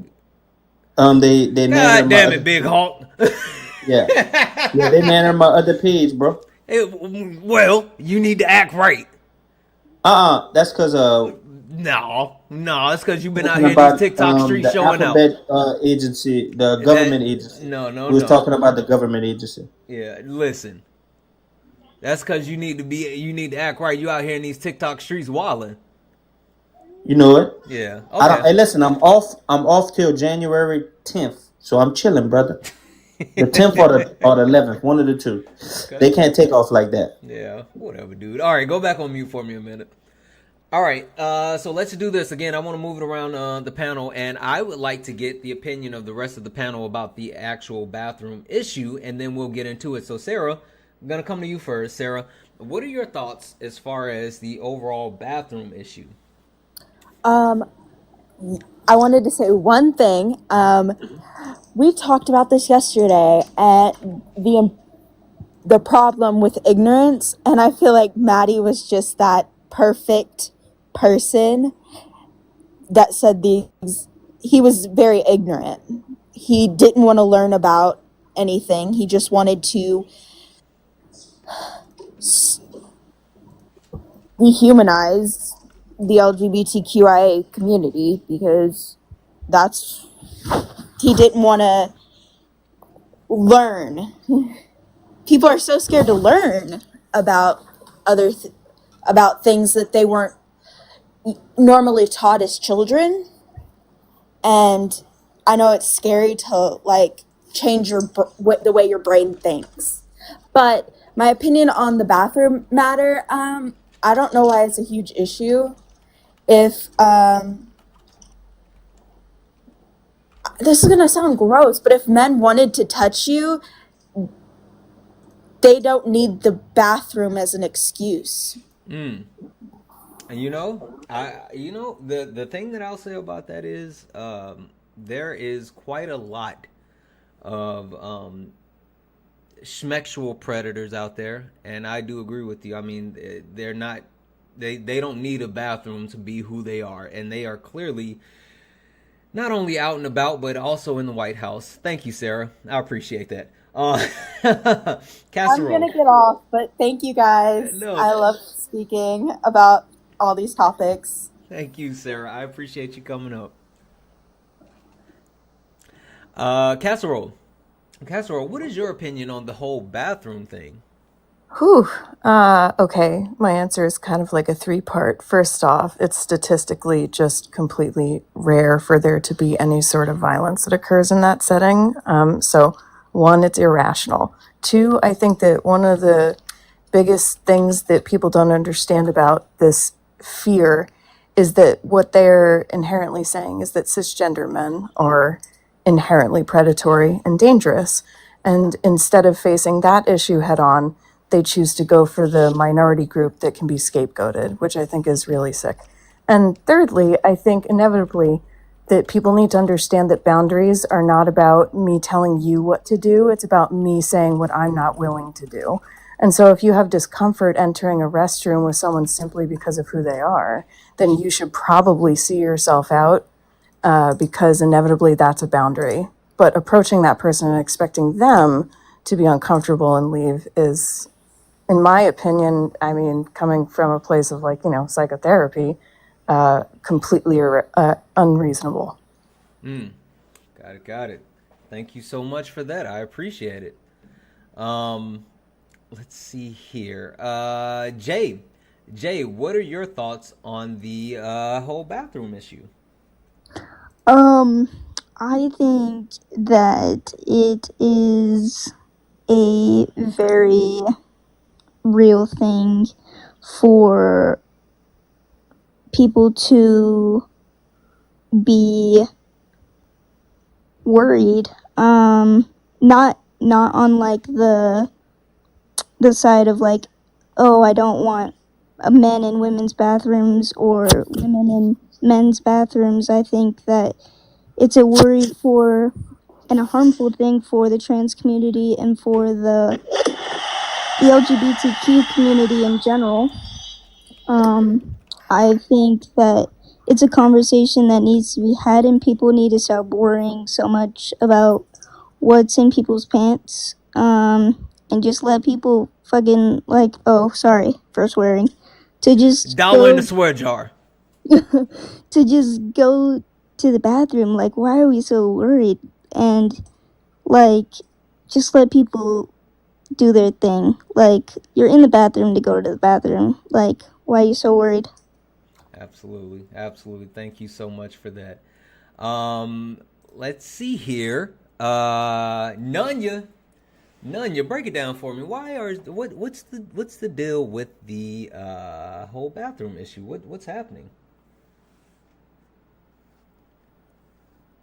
Hello? Yep, I can hear you. Yep, sorry. No, I stepped away for a moment.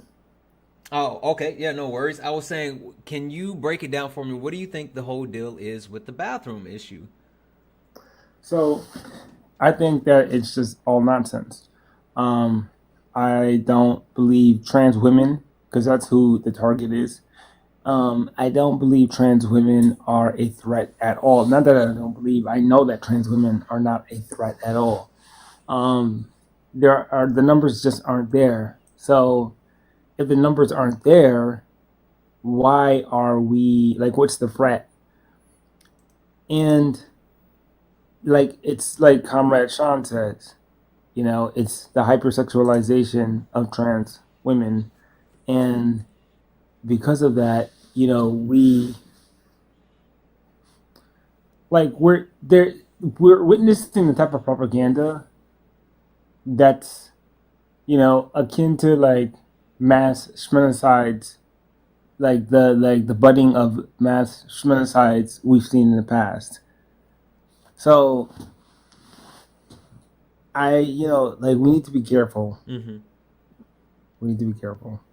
Yeah, you know what? I agree with you, right? And it comes back to demonizing people, right? And then certain people specifically, it's the way that they target certain people, and then they use it as justification for what they do, right? And that's a huge problem that I have. So I think you're definitely dead on with that. Thank you.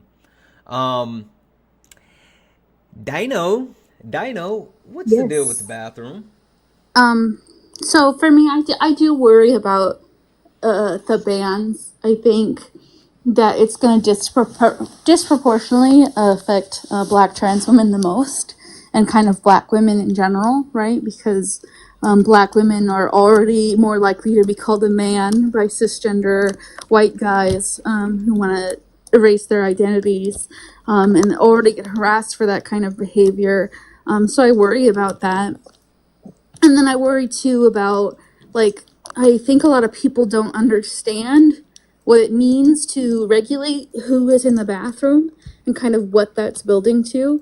In my perspective, I think it's building to the loss of privacy, right? Like, if you are allowing the government to step in for someone else's privacy, when are they going to come in after yours? And I won't go on my high horse for too long, but I think a lot of the trans bills and stuff going on is kind of centered around invading that privacy. Got it. Yeah, it's super interesting.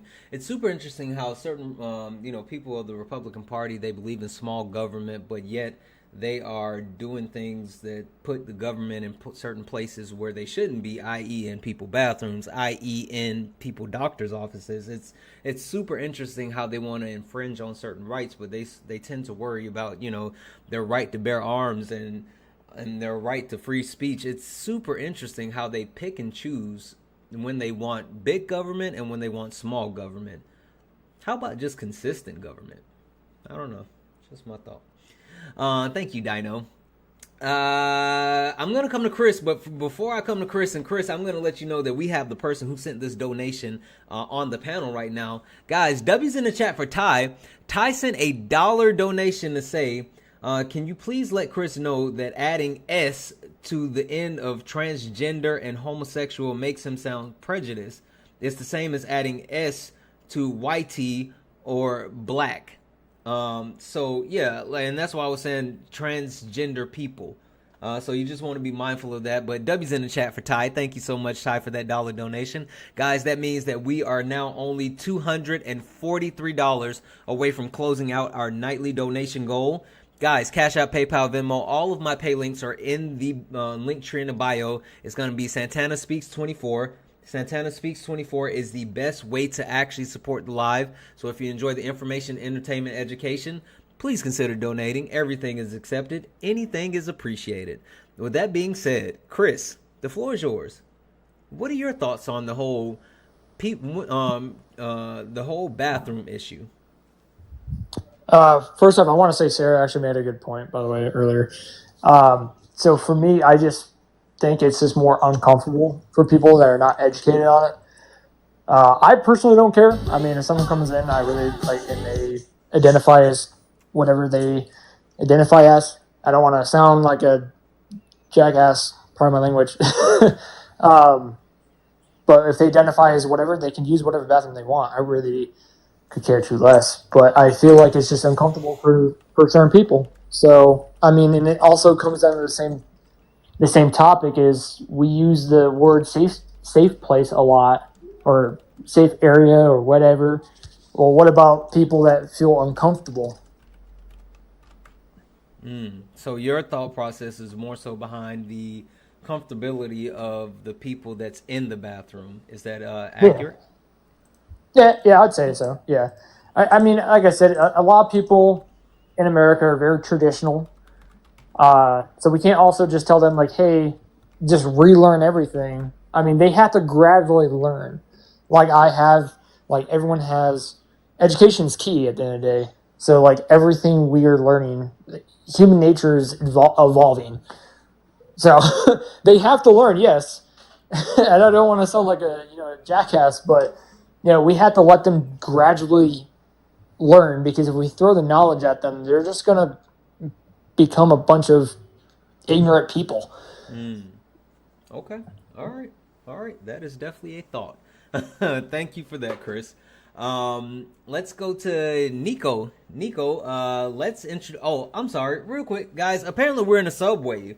We are in a subwave. We only need 3 more subscribers to close out our subwave. We haven't closed out a subwave in a while. So if you guys are interested in becoming a subscriber, please go ahead and grab a subscription.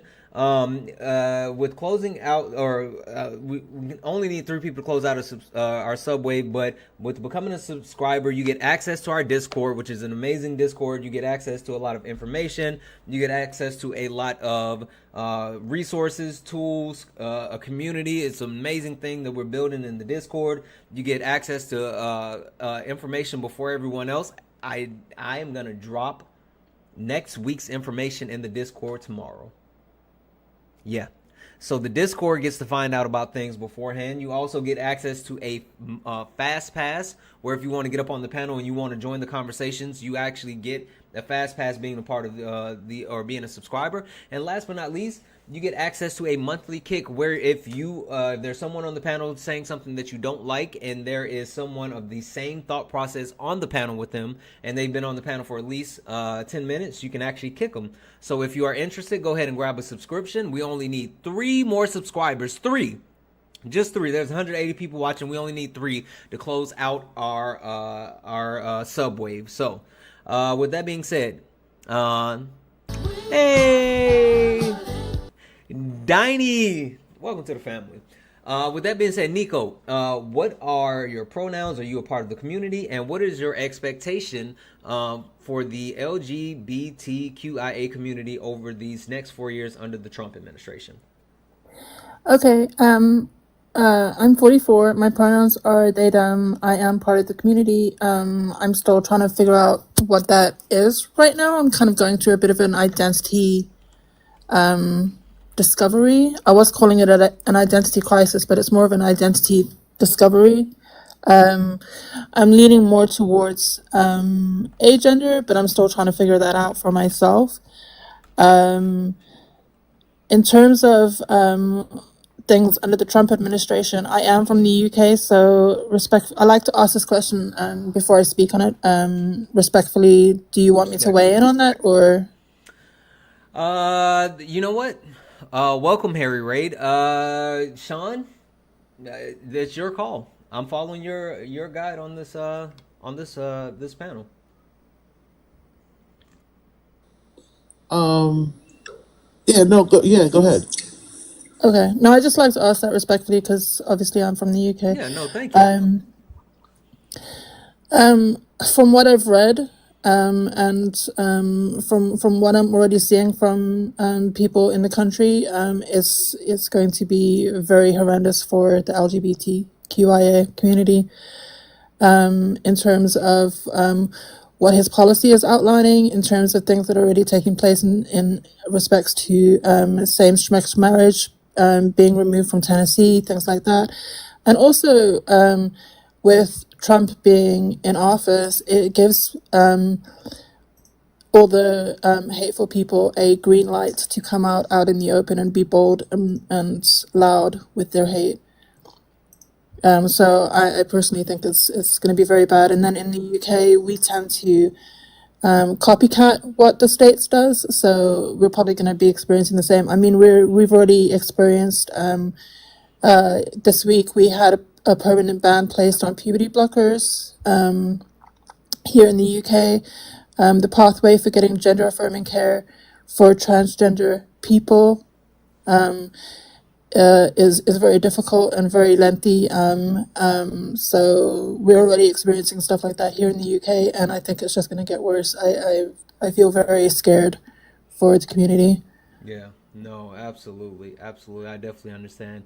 Hey, welcome in, Harry Raid. Welcome in, guys. If you are interested in joining the conversation, go ahead and request up. If you are part of the LGBTQIA community and you want to make your voice heard on what the community has to do or what it's going to look like under the Trump administration, go ahead and request up. If you are someone who is not a part of the community, but you actually want to be an ally or you want to understand, go ahead and request up. Or if you're someone who voted for Trump and you don't think there's going to be any type of change or you have a different opinion, go ahead and request up. Welcome in. Also, guys, tap the screen. Let's get the likes up to 150,000 likes. Our daily gift goal is the High Bears. So if you want to send anything, send the High Bear. That helps push us out to the FYP. And we still have $243 left in our nightly donation goal. Guys, there's 360 people watching. So if 243 people only send just $1. Just $1. We can close out our nightly donation goal. So Cash App, PayPal, Venmo, all of my pay links are going to be in the link tree in the bio. It's Santana Speaks 24, which is in the corner of the screen. Santana Speaks 24 is the best way to support the live. Everything is accepted. Anything is appreciated. And please, make sure you take care of my special guest, Sean. Sean is here. Sean has been on the panel laboring all night, and Sean is going to continue to do so. We are digging into the whole issue or the topic about transgender people in bathrooms and why that's such a thing. So we're talking through that right now. But please make sure you hit Sean's Cash App, which is going to be Watch My Legs. Watch My Legs. With that being said, Sorry, I'm not going to be the person that interrupts constantly. I just wanted to do a quick shout out to my girl Casserole. Sorry. What up, Casserole? I love Casserole. Okay. Thank you so much. Absolutely. Ty, how are you? Hello, friends. I'm doing okay. Ty, real quick, answer the questions, but I definitely want to hear your thoughts around the whole bathroom thing. Yeah. So my name is Ty, or you can call me Smoke People.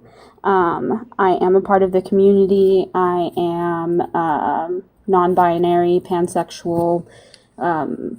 My pronouns are he, they. And yeah, so I've already been on the panel a couple times this week. Pretty much my opinion is that the powers that be have nothing good in store for transgender people or for the queer community as a whole. But specifically in regards to transgender bathrooms, I'm going to share kind of a personal experience with the panel tonight, if you guys will indulge me in a little bit of anecdotal evidence. At a job that I previously worked at whenever I was a teenager, we actually had an incident of somebody in the women's bathroom taking pictures underneath the stall of women in the bathroom. And wouldn't you know it, that it was a cisgender man who didn't even bother putting a dress or a wig on? Ty, were you here when I said what I said? What'd you say? The reason why certain men have that whole issue and they say, oh, it's a problem. Oh, you know, they're going to do something to the women. Oh, it's an issue. It's because for them, they're like, I would do it. That's what it boils down to. The ones that have the biggest problem think that way because they think if I had the opportunity, I would do it. Anyway, go ahead. Yeah, I definitely agree. I think that ultimately it's just because men think that that's what they would do if they had the opportunity. But I also feel like nobody in their right mind is going to spend the amount of money that it takes to build a wardrobe up, put makeup on. Those things are expensive. Mm-hmm. If men want to go in the bathroom, they're just going to do it. Yep. Literally how he got in there in the first place was he just waited until there were no women around and he just went in there and went in a stall. Yep. Absolutely. So nobody is pretending to be. There might be some crazy person out there, but it is an outlier for sure. Absolutely. Let me say this. Nobody is fully transitioning to do that. I can tell you that right now. Yeah, absolutely. Let me say this. So I want to read this off real quick, and then I want to tell you guys what's been happening over here on this other screen. So, guys, W's in the chat for Hannah. Hannah sent a $3 donation that said, as a bi person, I'm grateful for what you do. Listen, Hannah, I am grateful for you. I'm grateful that you're here. You're a part of our community. Thank you so much for the donation. Guys, W's in the chat for Hannah. That means we are now only $240 away from closing out our nightly donation goal. Guys, there's 340 people watching, so if 240 people send just $1, we can close out our nightly donation goal tonight. So Cash App, PayPal, Venmo, all of my pay links are in the link tree in the bio. Santana Speaks 24. Santana Speaks 24 is the best way to support the live. And please, guys, take care of Sean. Watch my legs. That's Sean's Cash App, and I haven't heard Sean say thank you in a long time.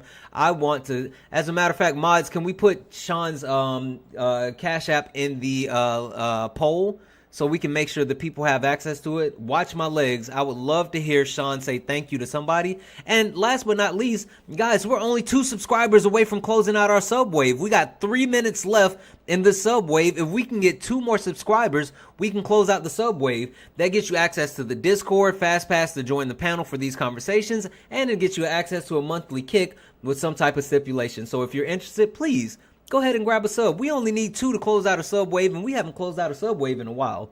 So, with that being said, let me tell you guys real quick what's happening over here. So, on this screen over here, I have my Twitch and YouTube chat. And I got somebody over here in Twitch wilding out. So, I just want to address you for a second. I'm not even going to call out your username. But you are basically saying that let somebody speak from the other side. And you said, don't stop ignoring Twitch. First and foremost, I'm not ignoring Twitch. It's just I'm kind of new to Twitch. And I forgot that, people over there on Twitch. So I'm not ignoring you. So now I'm talking to you specifically. With that being said, if you want to join the conversation, you can come over here to the old TikTok and join the panel. I mean, like, I get that you got some strong dispositions. There's no one really who has as strong a stance as you over here on the TikTok side. But I just wanted to make that known. So I'm not ignoring you. It's just that the conversation is happening over here on the TikTok side. I just wanted to make that known. That's it. Guys, W's in the chat for Dayton. Dayton sent a $1 donation. Thank you so much, Dayton. Listen, again, when I say if you just send $1, then we can knock it out, and you actually send that $1, that means so much to me. Thank you so much for doing that, Dayton.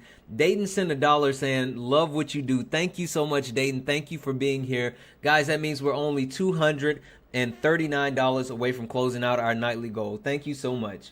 All right, so I want to blow this out just a little bit more. Because I want us to be able to actually have this conversation. And Sean, I would like to, I don't know if you got really a feel for Chris, because Chris kind of seems like, I'm okay, whatever happens, happens. I kind of have a perspective. But the one thing that he said that kind of, I'm like, is he was talking about people feeling uncomfortable, right? And I want to speak to that. Because there's something. I don't quite know. So let me read these off real quick, and then we'll get into that. But like I want to dig into that thought process of people's comfortability. But W's in the chat for Cassie, who sent a $2 donation. Thank you so much, Cassie. W's in the chat for Ty. Ty sent a $1 donation saying W's for the chat for Santana being beautiful. Listen, Ty, you think I'm cute? Hey, W's in the chat for Ty. Thank you so much. And W's in the chat for Bryn. $1 enough to see the head? Say it again. Is $1 enough to see the dome? Listen, I'll show you tomorrow, because I plan on cutting my hair tomorrow. We can do it. W's in the chat for Bryn. Bryn sent a $5 donation saying, I hope this helps. It does. Thank you so much. I hope this helps. Thank you for all that you do. Listen, Brent, thank you for what you do. Thank you for being here. I really appreciate you so much. W's in the chat for everybody. Guys, we now only have $231 to close out our nightly donation goal. Cash App, PayPal, Venmo, all the pay links are in the bio. And we are family. Hey, thank you, MK. Thank you.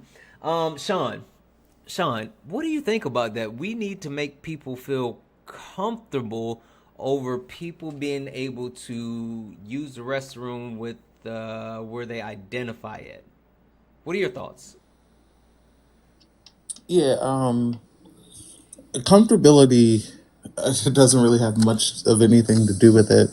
The idea that people would need to make other people comfortable so that like they could pee is crazy work to me. Yeah, that's like interesting. I don't get that. I'm sorry. Go ahead.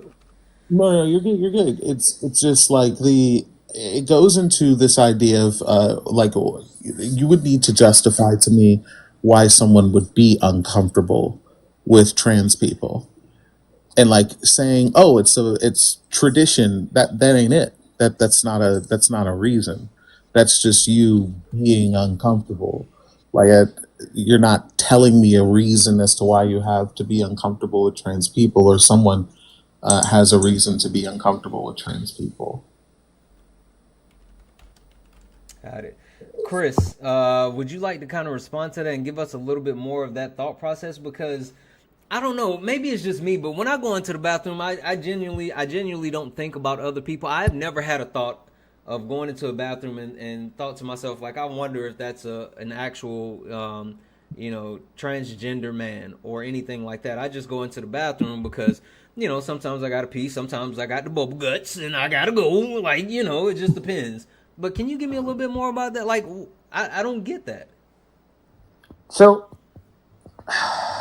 I forgot the actual thing it was called, but it's called transphobia. It's where somebody has fear of transgenders, and there's actually been a statistic pulled for it. I don't know off the top of my head. I'm so sorry. I'm trying to do baby laundry right now. Mm-hmm. So, but there is a statistic out there that says that people are scared of trans.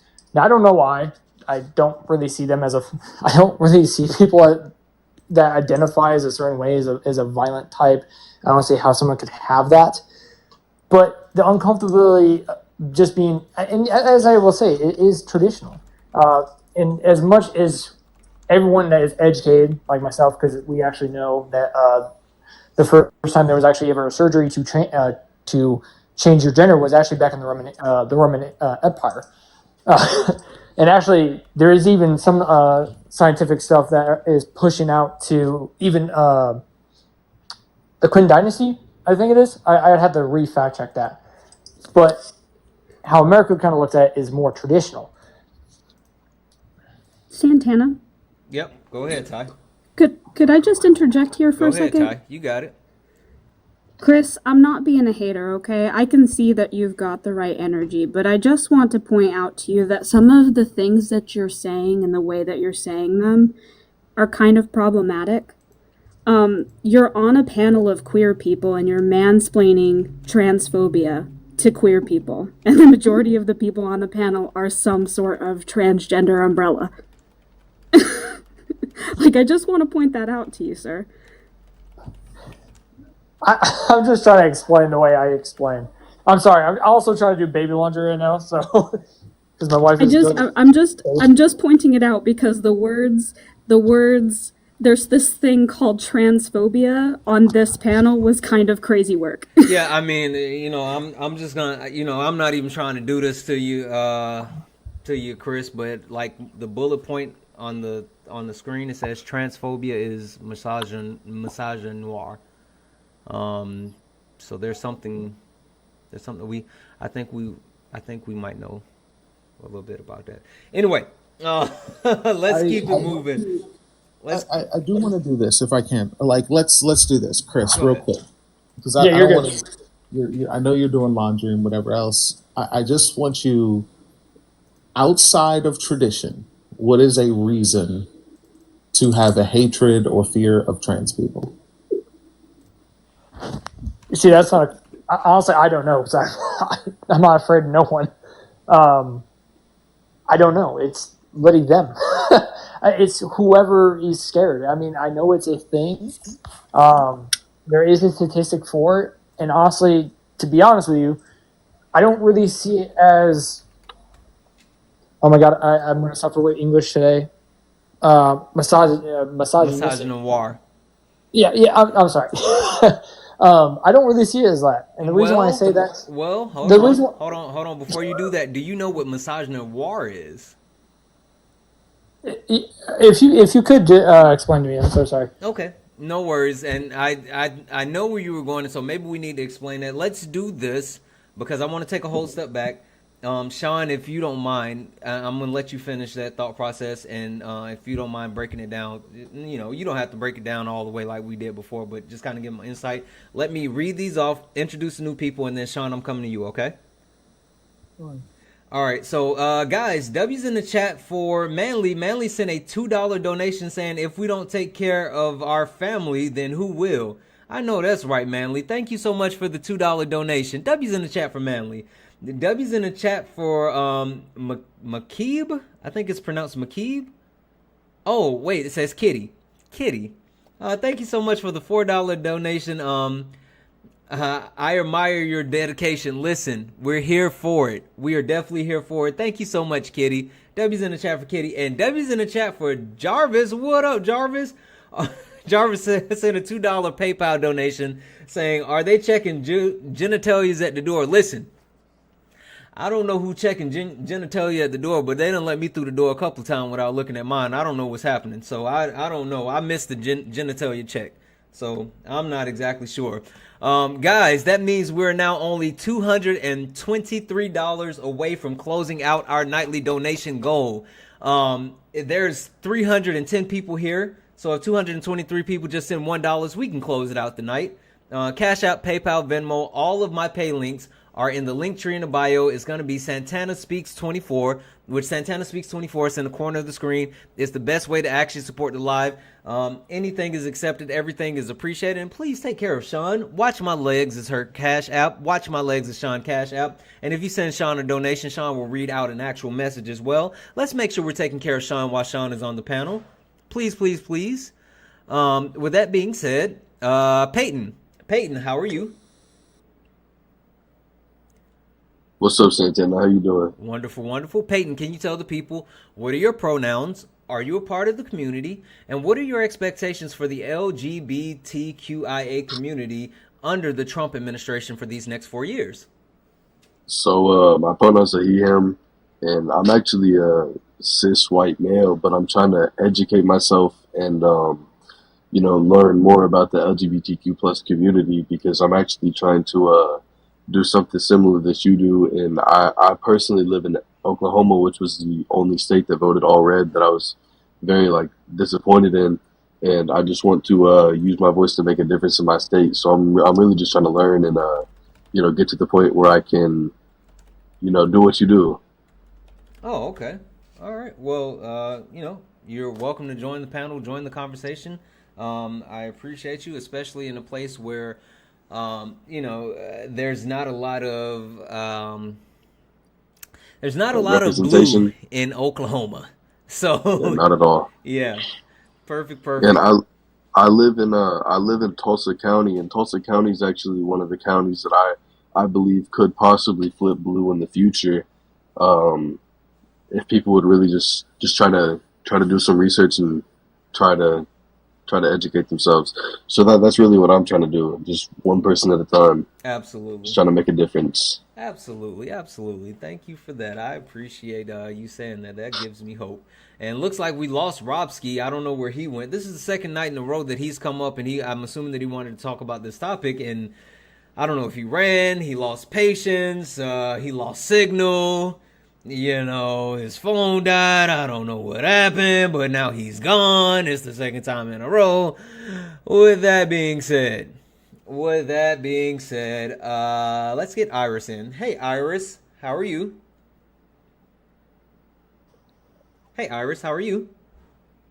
Oh, I thought we had Iris. Okay. Sean, the floor is yours. I want you to be able to finish your thought, but can you kind of break it down to Chris and explain to Chris what misogynoir is, and we can go from there? Yeah, misogynoir is the intersection that Black women have for a specific misogyny that we face for being a Black woman. It is the intersection of misogyny and racism, called misogynoir. But the reason I asked about a reason to either have a dislike towards trans people or a fear towards trans people without using tradition is because tradition isn't a reason to have a dislike or hatred towards something. Like, we wouldn't sit here, none of us, nobody, I don't think anyone on this panel or anywhere would say it would be okay for someone to have a fear of Black people because it's tradition. Like, no one here would say it would be okay to have a fear towards women or a hatred towards women because it's tradition. Like, tradition is not an answer. It's not a real thing. Can I update that word very fast? Sure. I would say more. Again, I'm sorry. I'm also holding my baby too right now. So, I'd say more. Oh my God, what's the actual word for it? Normal. And I don't want to sound like a jackass saying that. The normalcy. No, it's normalized in the United. Yeah, I get what you're saying. Yeah. What I'm So saying it's is normalized in the statistic. When I say it's normal, I live in a small town. I've been everywhere. I'm military. So I've been multiple different places, and the chances of me coming up to somebody that identifies as another gender is very slim to none because the statistics are just really low.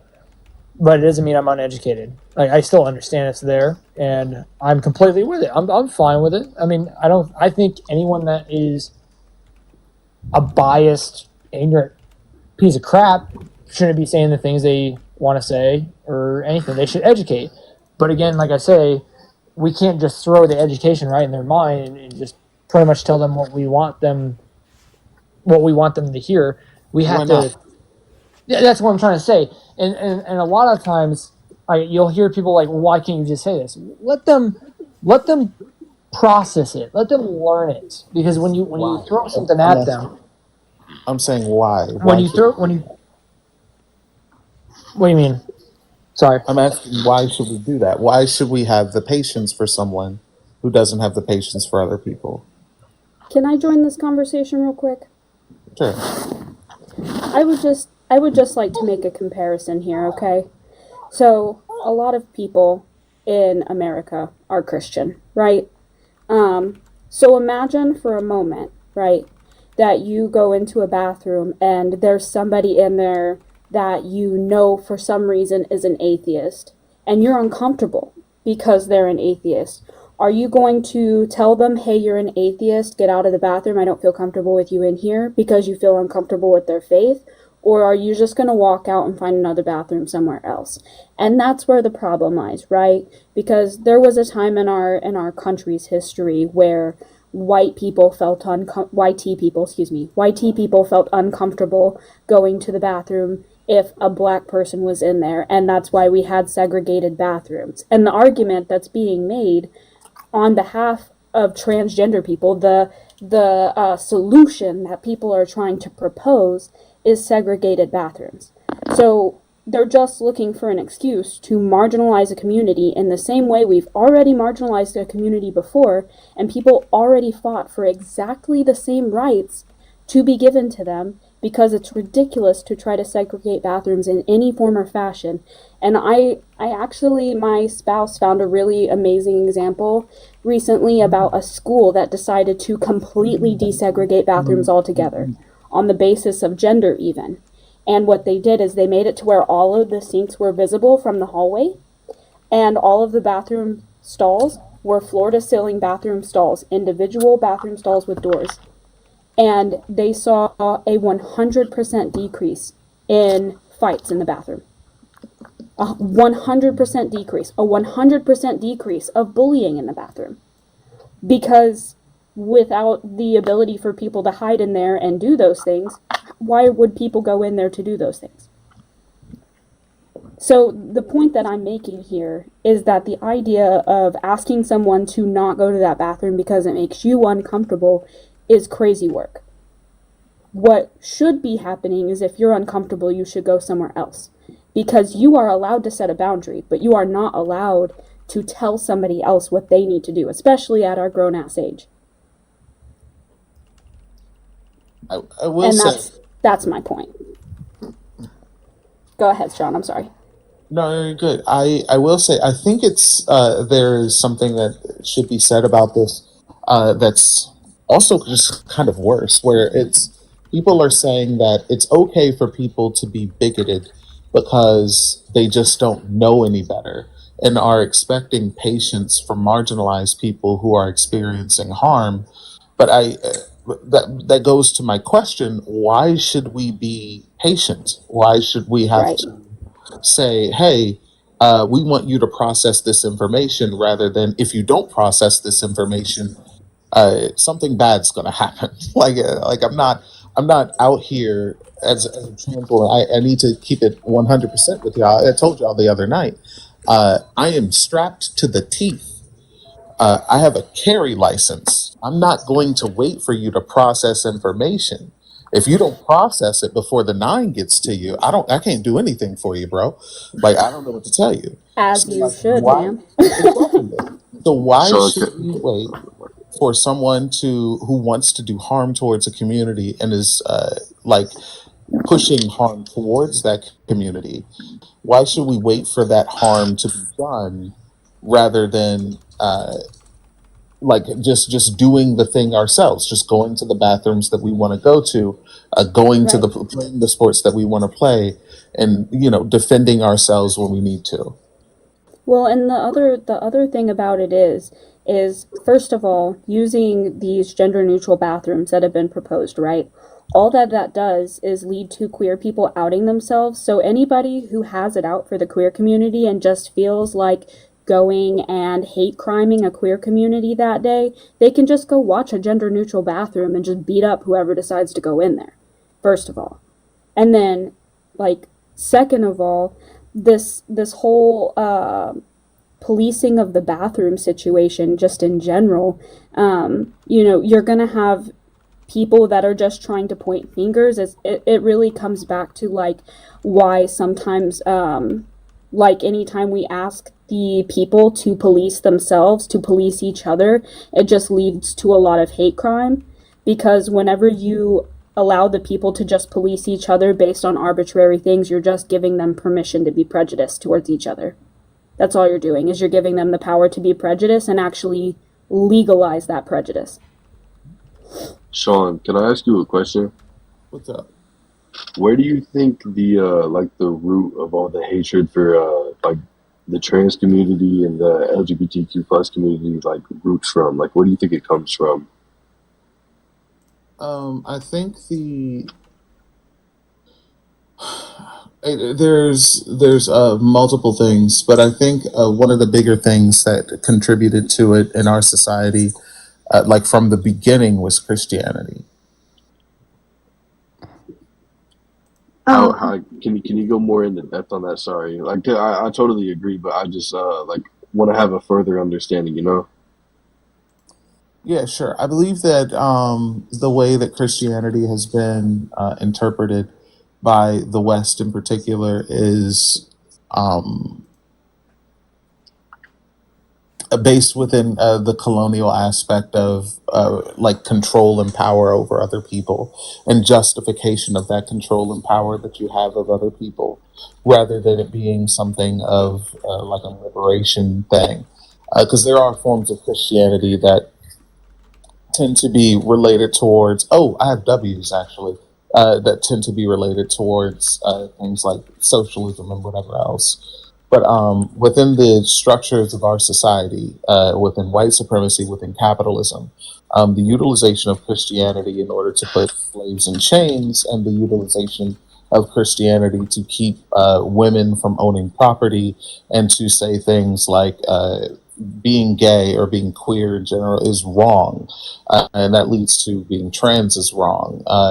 People tend to say things for their justification, like it is an abomination, which is the words of the Christian God.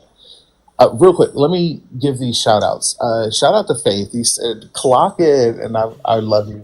And shout out to McCab Nelson. I think it says from Kitty. Kitty, Keep yep. being amazing. I will keep being amazing. But yeah, the way that they, to go back to it, the way that they interpret it, the way they interpret their Bible is a way of marginalization, because that is what it requires. Like their Bible requires them to do that within the realms of colonization, which is why we talked about before they invented race in order to justify these things. And they have these books and these interpretations to justify their racism, their sexism, their homophobia, because it's quote unquote in the book. Yeah, so as I said, I live in Oklahoma, and one of the main arguments that I hear is like, oh God made you this way, so you should stay that way. And I totally disagree with that, but I'm looking for the best like rebuttal or argument to that to try to persuade someone and change their mind. Mm-hmm.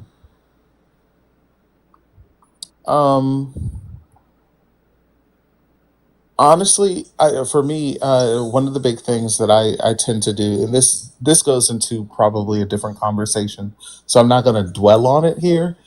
But I tend to make people build God, and when they can't do it, I go from there and I show them, well, you can't even build God. You can't even show that God is real. So what you're saying right now doesn't even make sense. But a big thing that I want people to realize, and like other people can chime in as well here, is that at least for me, within like my queerness and for my community and my marginalization, I'm not looking to convince shit. I'm not trying to convince you of anything. You can think whatever bigoted thoughts you want. That's perfectly fine. That is absolutely perfectly fine. Just please, please, please, please, please don't do the pearl clutching. Like, just pretty please don't do that. I don't want to hear it. I don't want to hear, oh, he was a good dude. It's like, wait, no, he wasn't. No, he wasn't. Like, he said transphobic things. They did transphobic things. This person defends themselves, and now what we're talking about is, at least for us, is like just like a motion of self defense. And I think it's perfectly fine to not be tolerable of someone's intolerance. That like being tolerable of intolerance to me doesn't even make sense. And I don't think anyone can justify it, which is why I asked the questions before. And I don't think I don't think you're intolerant. I mean, you voted for Trump, but that sucks, but it's whatever. My whole thing is that the people who are transphobic, the people who are homophobic, the people who have a hatred and a fear towards the queer community for no reason whatsoever, or any marginalized community, they are dangerous. Like, they are not these people who need to have their hand held and walked across the street. These people are dangerous. They will unalive us at any point in time, and us defending ourselves is paramount to our survival. Get strapped. That's what I like. This is the kind of radicalization I'm talking about, Santana, when I say the radicalization of our community. Because when terrible shit happens to people, you tend to see a rise in radical behavior. And that is perfectly fine as a result of what has been happening. So I have a Do you have a question. message? Well, hold on 1 second, because I know Jay had a hand up in the chat, and I want to make sure we get an opportunity for Jay, Dino, and Nanya to speak as well. So Jay, you were trying to jump in on the conversation? Yeah. So I just kind of wanted to also say, Chris, I heard you say at the beginning that you know people that are uncomfortable with trans individuals. There is systemic transphobia and systemic homophobia and systemic racism. Those are things that are inherently transphobic to say. Your verbiage matters a lot too. I keep hearing you say transgenders. It's just transgender people.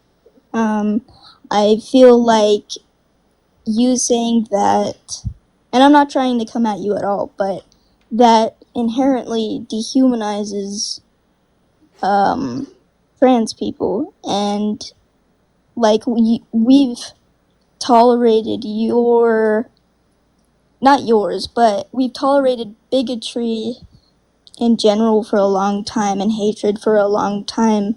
So like Sean said, like you've had time to like be comfortable, you've had time to be educated, and yeah, like you could always be learning more, but like you've had time to educate yourself, and people in general have had time to be comfortable with trans people, because at the end of the day, like, trans people are just people.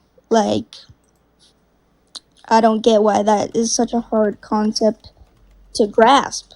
And yeah, that's all I had to say. So can I add to that? Right first. Yeah. So I didn't say I know people, but okay. So when I was in middle school, and sorry, I have a crying baby right next to me too. So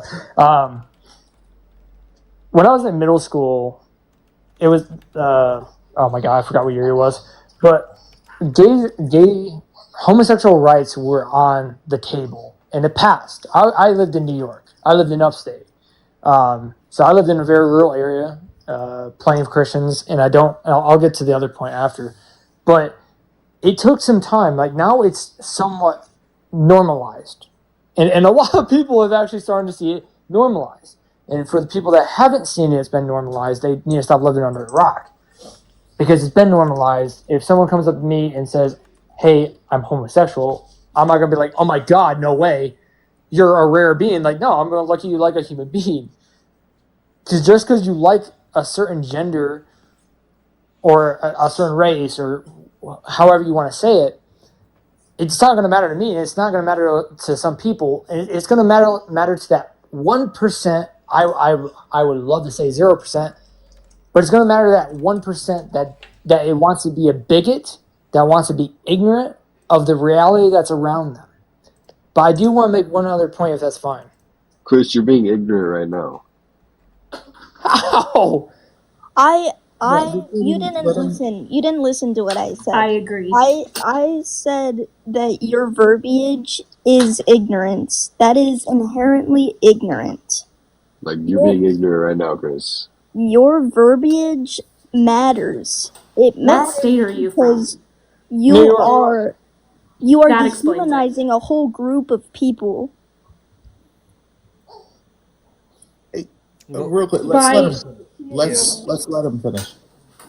So, just another thing. Where does it say in the Bible? Because I'm a Christian. I've never seen it in the Bible of where we should inherently blame or target.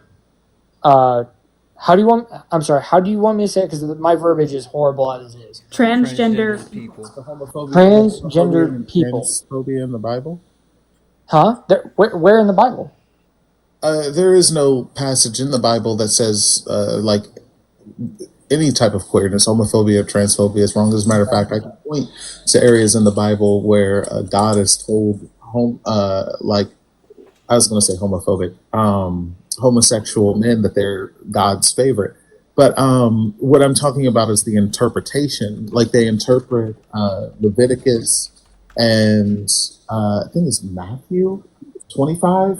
I'll look for the verse. I'll look for the verse in a second. But they interpret these things to say, like a big one in Leviticus, they say, "Man shall not lie with man as he does with woman." Without But the one thing I will agree with that is a man or woman should never lay with a child. Wu-Tang said Matthew 12:19. Sure. Matthew 12. There it is. Thank you. Kelby's in the chat for Wu-Tang. But again, so. But that's what they interpret it as. They say, "Man shall not lie with man as does with woman." And in Matthew 12, they talk about how it talks about women being homosexual. But it's the whole. There is no real passage that says it. It's just their interpretation of it to say being gay is wrong because I don't like gay people, and so gayness. This is how I'm going to interpret gayness in the Bible as it being an abomination. But that's my point. Some people are going to interpret it completely wrong. How I see the Bible. I am a Christian. I practice Christianity. I'm a Southern Baptist. I look at the Bible as exactly what it says. I do not need to interpret it. I don't need to do anything with it. I read it and say, that is what God and Jesus has said to me, or he wants to spread this information to me. I'm going to interpret it as I am reading it. But there's nothing in the Bible saying that I am going to go out there and target transgender people. But people are going to interpret things on how they want to do it. They're going to find an scapegoat like a religion. They're going to find some kind of, I don't know, let's say cult. They're going to find some kind of reason to use it as an scapegoat just because they don't like transgendered people. Chris. They're using it as an scapegoat. Chris, let me ask you a question. Yeah. Sure, man. So you said you're a Christian, right? I am. So you live strictly by what God says and you don't deviate. Whatever you hear is what you live by, right? Sorry, say that one more time. My wife was talking to me. Like, you listen to whatever the Bible says, you don't do any logical like interpretation of it, and you just abide by whatever the Bible says, correct? Correct. So what about so do you think slavery is okay? Where does it say slavery in the Bible? In Leviticus, slavery in the Bible. In in Leviticus it says that it is okay to beat your own slave as long as they recover within a few days. So, is it okay to own slaves, Mr. Chris? No, I don't believe that. Okay, well, your religion does, and you said you listen to everything God says, right? Also, real quick, what do you think? How do you feel about ABs, Chris? Say that one more time. I'm so How do sorry. you feel about ABs? ABs. You have to explain that. It's TikTok friendly language for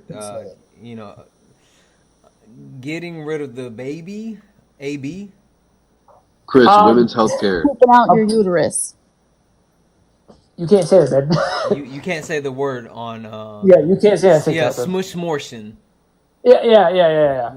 So I'm actually I'm totally against it. I believe that there is certain circumstances where that is completely fine. Okay, cool. You know that even the Bible book tells you how to do a AB. Yes. I mean, so if God's okay with it, why aren't you okay with it? I mean, let's look at some facts. So, Chris, is God pro-choice or is God pro-life? He's pro-life. Oh, wait, but he's not. And how is that?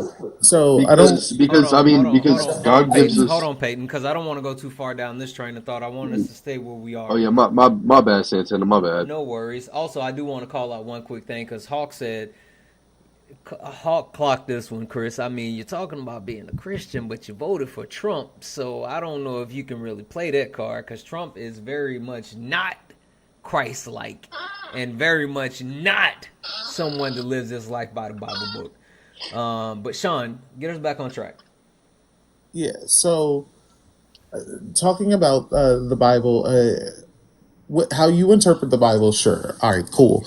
But the way that I'm talking, what I was asked was about where transphobia began, mostly in the Western world, and it was through Christianity. It was homophobia, transphobia, all queerphobia started through the Bible and the hatred of paganism and pagan things that pagans did. I don't want us to get into a Bible discussion because that goes off of the tracks that we're talking about here. And essentially what I'm talking about here is the rhetoric that we need to allow for people to learn and be patient with people in itself is harmful towards marginalized groups. Marginalized groups don't need to be patient towards people who are causing harm towards them. The people who are causing harm towards them need to stop or they need to be eradicated. Along that lines, if I may, I have a couple questions for you, Chris. How I know you talked a lot about giving people time to learn. How much time do you think is acceptable? I mean, okay, so like I said, when I was in middle school, homosexual rights were, coming upon us. It passed. So, right about now, we've been starting to see it normalize. So realistically, probably some years. Because if we throw education in somebody's head, and it's, I want to find the right words. I don't want to sound like a jackass. I'm so sorry. Chris, why is it so hard for you to say gay?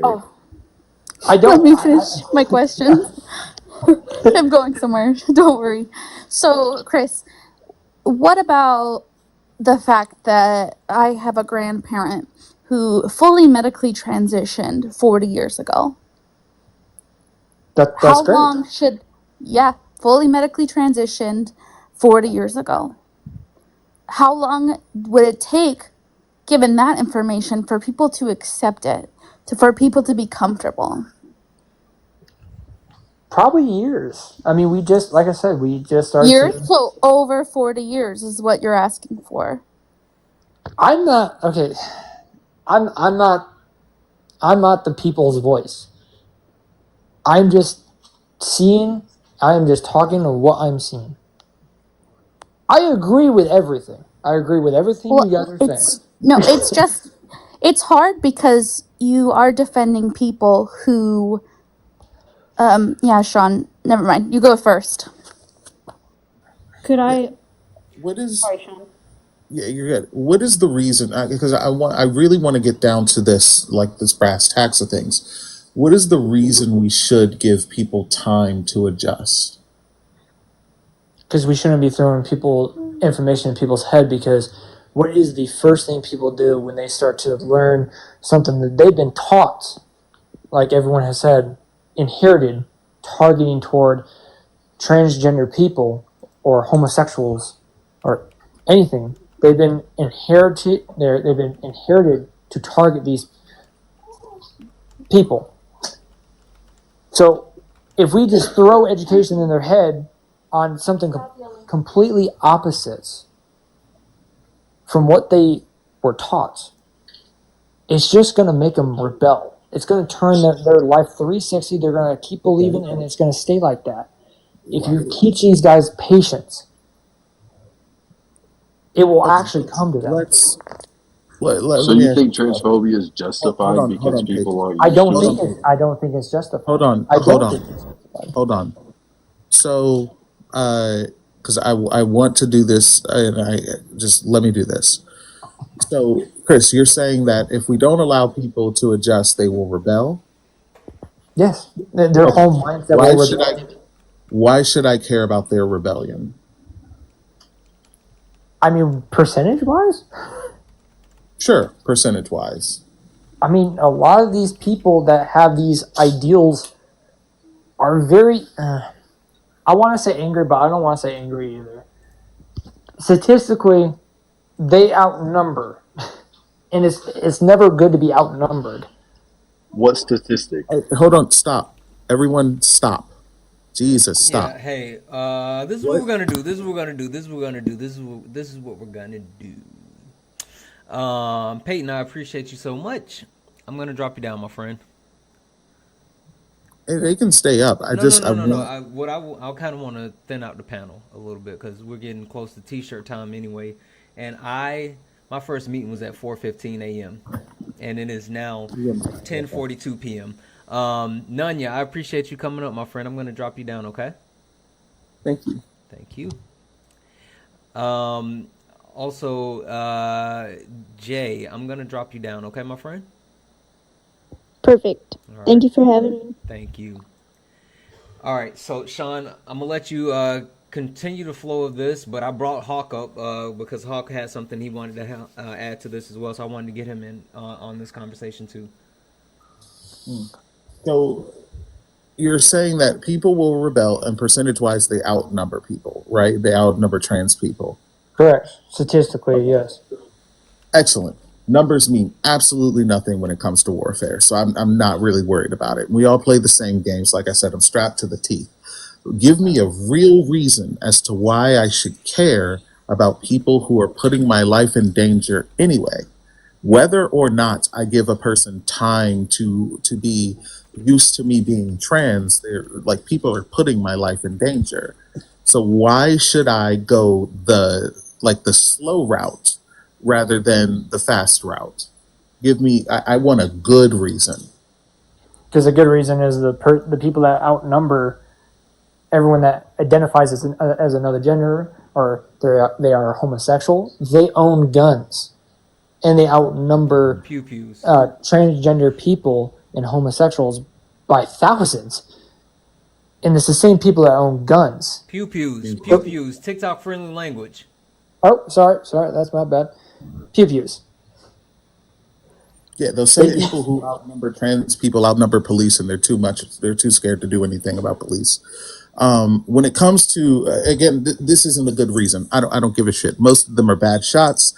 And they couldn't bust a grape in a fruit fight, so I don't necessarily care about that.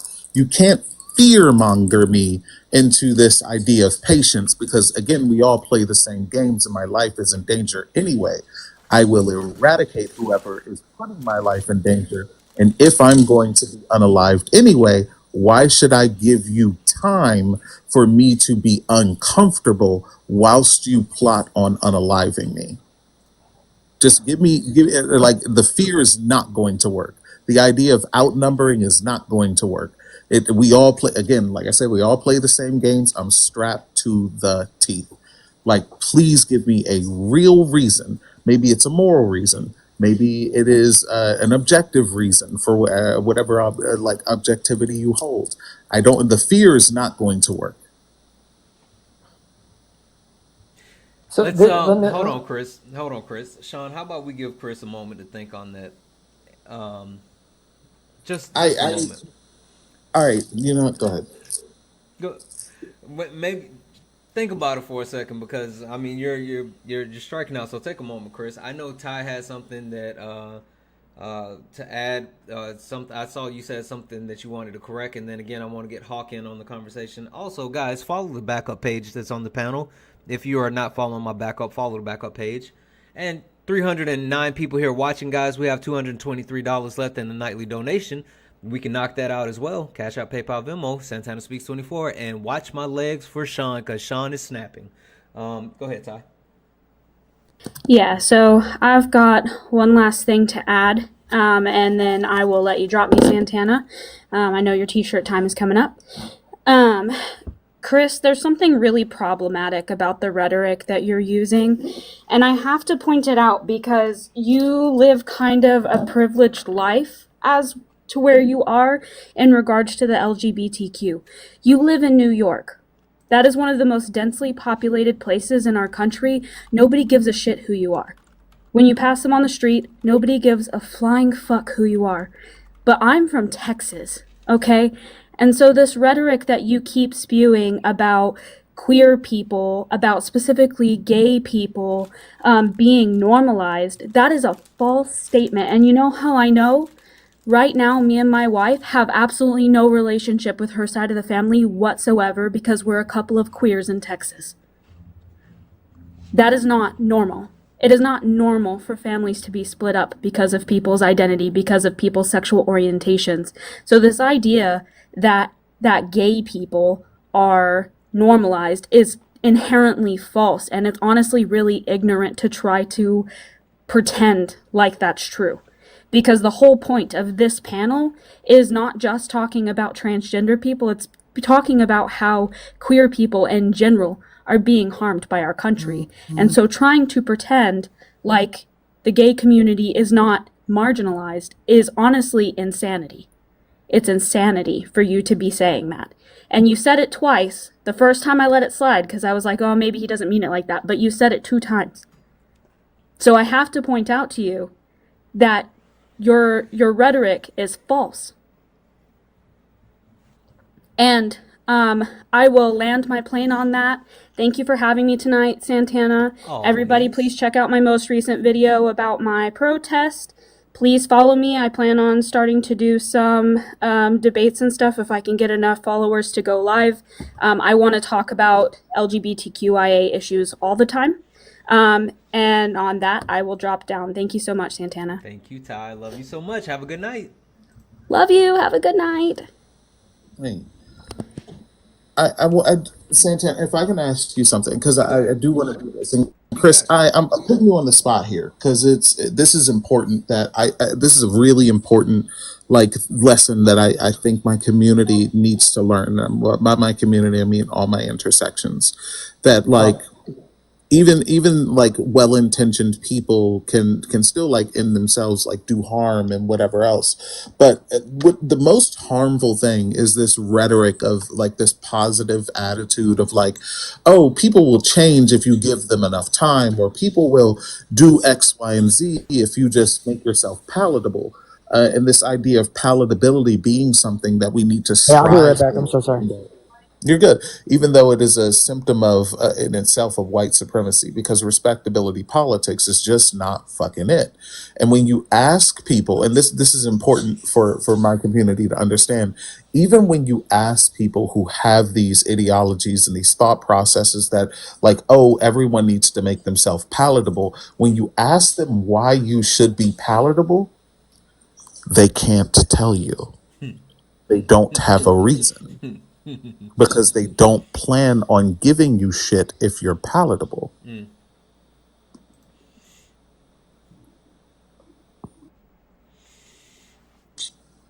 Someone else can speak for a little bit. Yeah, I think we're waiting for Chris to come back. So while we're waiting for Chris to come back, let's do a quick commercial break, guys. Just your old buddy Santana coming here once again to say what up, right? Just to make sure everybody knows the TikTok is a little bit in danger, but we want to make sure that we're able to continue to have these conversations. So if you direct your attention to the screen, let me move this clock. That is my Blue Sky account. Make sure you're following me on Blue Sky. If you are not, go ahead and hit the follow button, right? Let's run these Blue Sky follows up. Let's make sure we are there and our community is connected. Also, your boy's on the YouTubes. I'm over on the YouTubes. I'm actually live streaming right now on the YouTubes and the Twitch. We are live streaming on both. And let me see if I can do this without creating an echo in my ear. We are live streaming on both. And let me see if I can do this without creating an echo in my ear. Yeah, I don't know. I hear echo. Yeah, so I'm on the Twitch. So I'm on the YouTubes, I'm on the Twitch, I'm on the TikTok. Listen, we are building out our community. So we want to make sure that we have the ability to continue to have these conversations and we continue to go forward. As soon, Chris, if you can hear me when you come back, let me know that you're back. With that being said as well. I'm here. Awesome. With that being said as well, guys, we got about 10 minutes left for the night. I am tired. My first meeting was at 4:15 a.m. So with that being said, guys, we still got $223 left in our nightly donation goal. There's almost 300 people here, so I know we can get that knocked out. And please, please, please make sure that we take care of Sean, because Sean has been up here doing heavy lifting, and this conversation just got even heavier. With that being said, Hawk, I'm gonna throw it to you for a second. One last thing on your commercial break. We just at 175K. I know we can do better than that. So in this final stretch, keep tapping that screen, get him to at least 250 before he closes down. All right. I can't say exactly what I want to say because I know you want to go different places in the near future, Santana. So I'm gonna hold back on some of that. Please and thank you. But yes, but I do want to call and Chris, so you understand, this is not me coming at you directly, but I want to call BS on a lot of what you said. Somebody brought up an example earlier of a grandparent, I think it was, or whatever, and they said it's been 40 years. And people are even asking in the chat, how long should they have to wait? I guarantee you, I'm considerably older than you, and I can give the same speech from when I was in middle school. Right now, you're talking like it's 1970, and it's not. It's 2024. And that's a concern for me because you're talking like it's 50 years ago, and it's not. We had gotten past a lot of these things. Many people were actually being educated and getting better. Others just learned to shut the hell up, right? But somewhere around 2015, during a certain presidential campaign, people were given permission to be bigots again. And that's when this stuff started ramping up to the extent to where it is now. And what you're doing is giving them an excuse to be that way. You're adding to the problem. Instead of just saying y'all should educate yourselves, you're telling us we should just sit and give them time. They've had 50 years. There is no more time. That's the issue. Can I ask someone? Yes. So what do you want everyone to do? Let me backtrack that. What do you think the proper answer is to educate? Do you want to just grab everyone in the world and just put them in the biggest giant room and just say, hey, this is the new thing. This is a thing that we've been trying to get done for 50 some odd years. You know what I'm saying? You can't just grab everyone. I'm sorry, I'm going to disagree with you. I'm going to tell you why. When I was that kid in middle school, there was no such thing as computers. There was no such thing as cell phones. Your cell phone now has more power than the first computer that I bought that I paid $5,000 for back in the 80s, right? You have a computer, a supercomputer in your hand right this second. You can research anything on the planet if you choose to. So saying that we all have to get in the room, that's crap, right? All they have to do is educate themselves. If they choose to be, they choose not to be educated. They choose to go off of their feelings, their emotions, their fake religion, whatever you want to call it, instead of actually educating themselves on these topics. Hawk, Oh, there you go. Hawk, Human beings are human beings. Whatever you think they are, whatever they're human. Hawk. We used to have a saying. Hawk. What day? What you do? Y'all talking about what they do? Hold on, Hawk. Can you hear me?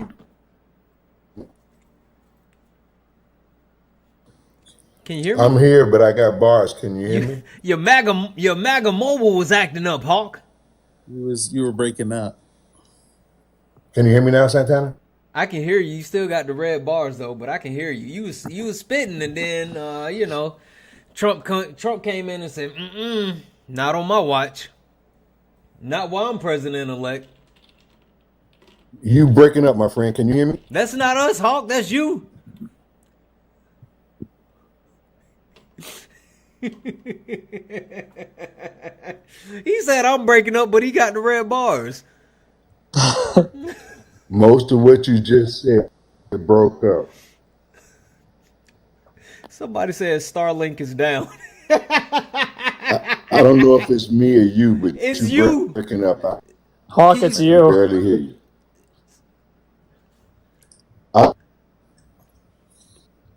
It's on my screen, but I can't hear you. Every start to break up. There you go. I can hear you now. Because you still got that. He still got it. I'll do this. I'll try and real quick while we're waiting on Hawk. Hawk, try and get somewhere where you got that. I'll try and.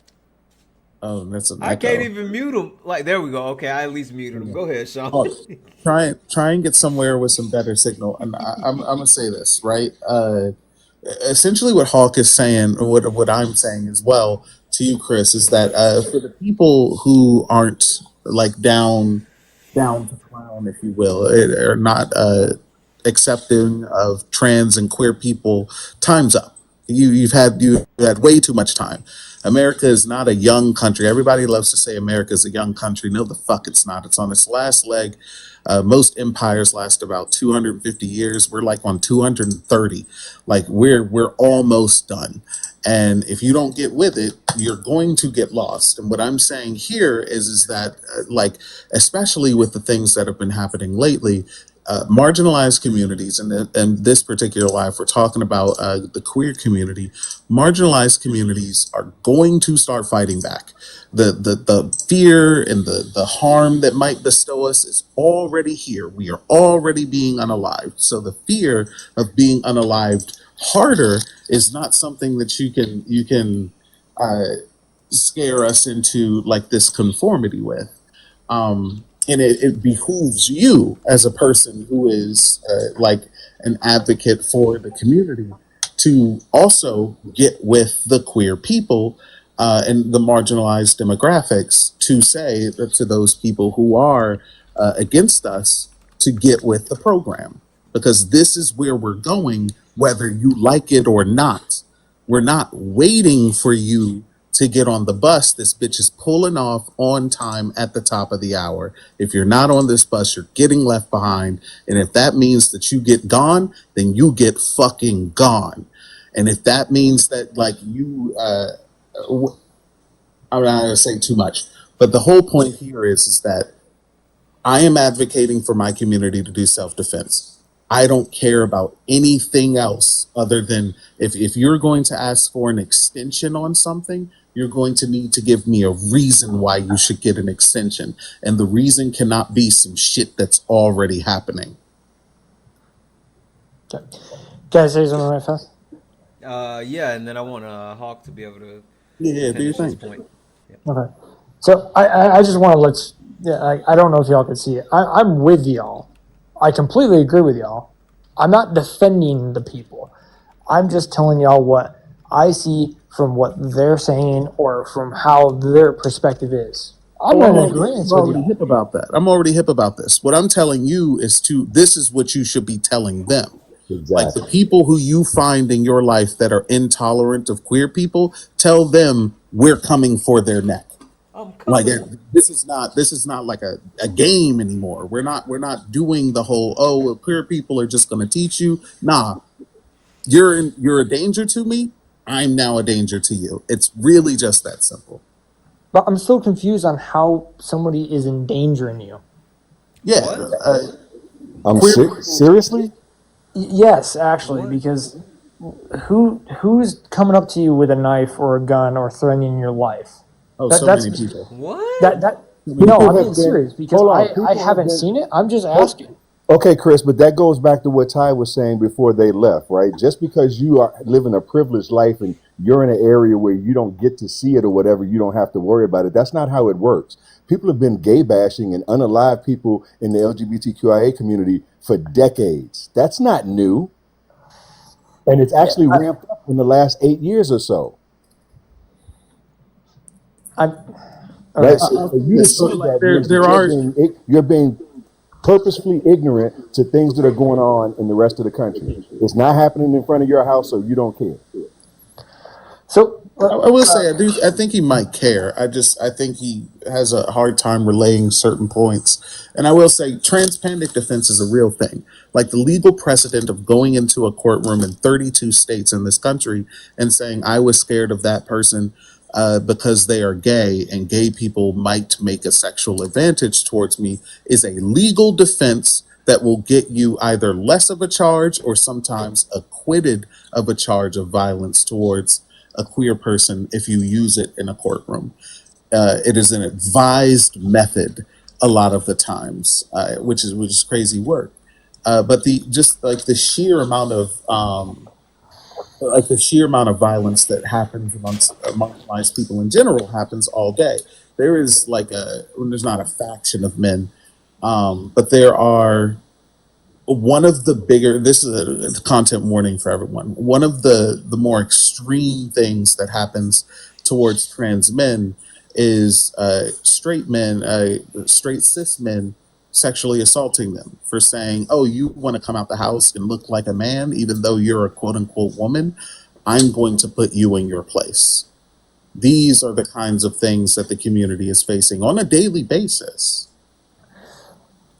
But But with that also said, then yes, I would say yes. Do what you need to do. But if someone just has a different perspective, if they just say, "Hey, I just don't like it," for whatever reason they have, right?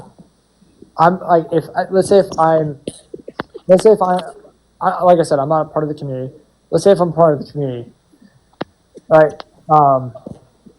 And someone says, I have a different perspective, I'm not going to come up there and harm them because I'm a person, I rather have peace and love than violent intention. Okay, Chris, let me ask you a question. On that point, though, Chris, let me ask you a question. Which one should we trust? What do you mean? The people that you're talking about. How do we know just by looking at them that they're going to be like what you just described, or they're going to be like what me and Sean have been trying to tell you for the last 20 minutes? Which ones do we trust? That's a trick question. You should never trust no one. That's the point. I get what you're saying. I get what you're saying, but I'm saying like you can't just walk up to someone and say, "Oh my God, you look like a person that doesn't support me. I'm going to shoot you," and it's just going to be me. I'm just like, "Hey, I'm just neutral in this entire thing." Let me read this off because Ty wanted to get a message across. W's in the chat for Ty. Ty sent a $1 donation saying, "That's the part, Chris. Stop being ignorant and start looking start looking. Stop. I'm assuming you meant stop looking blatantly stupid.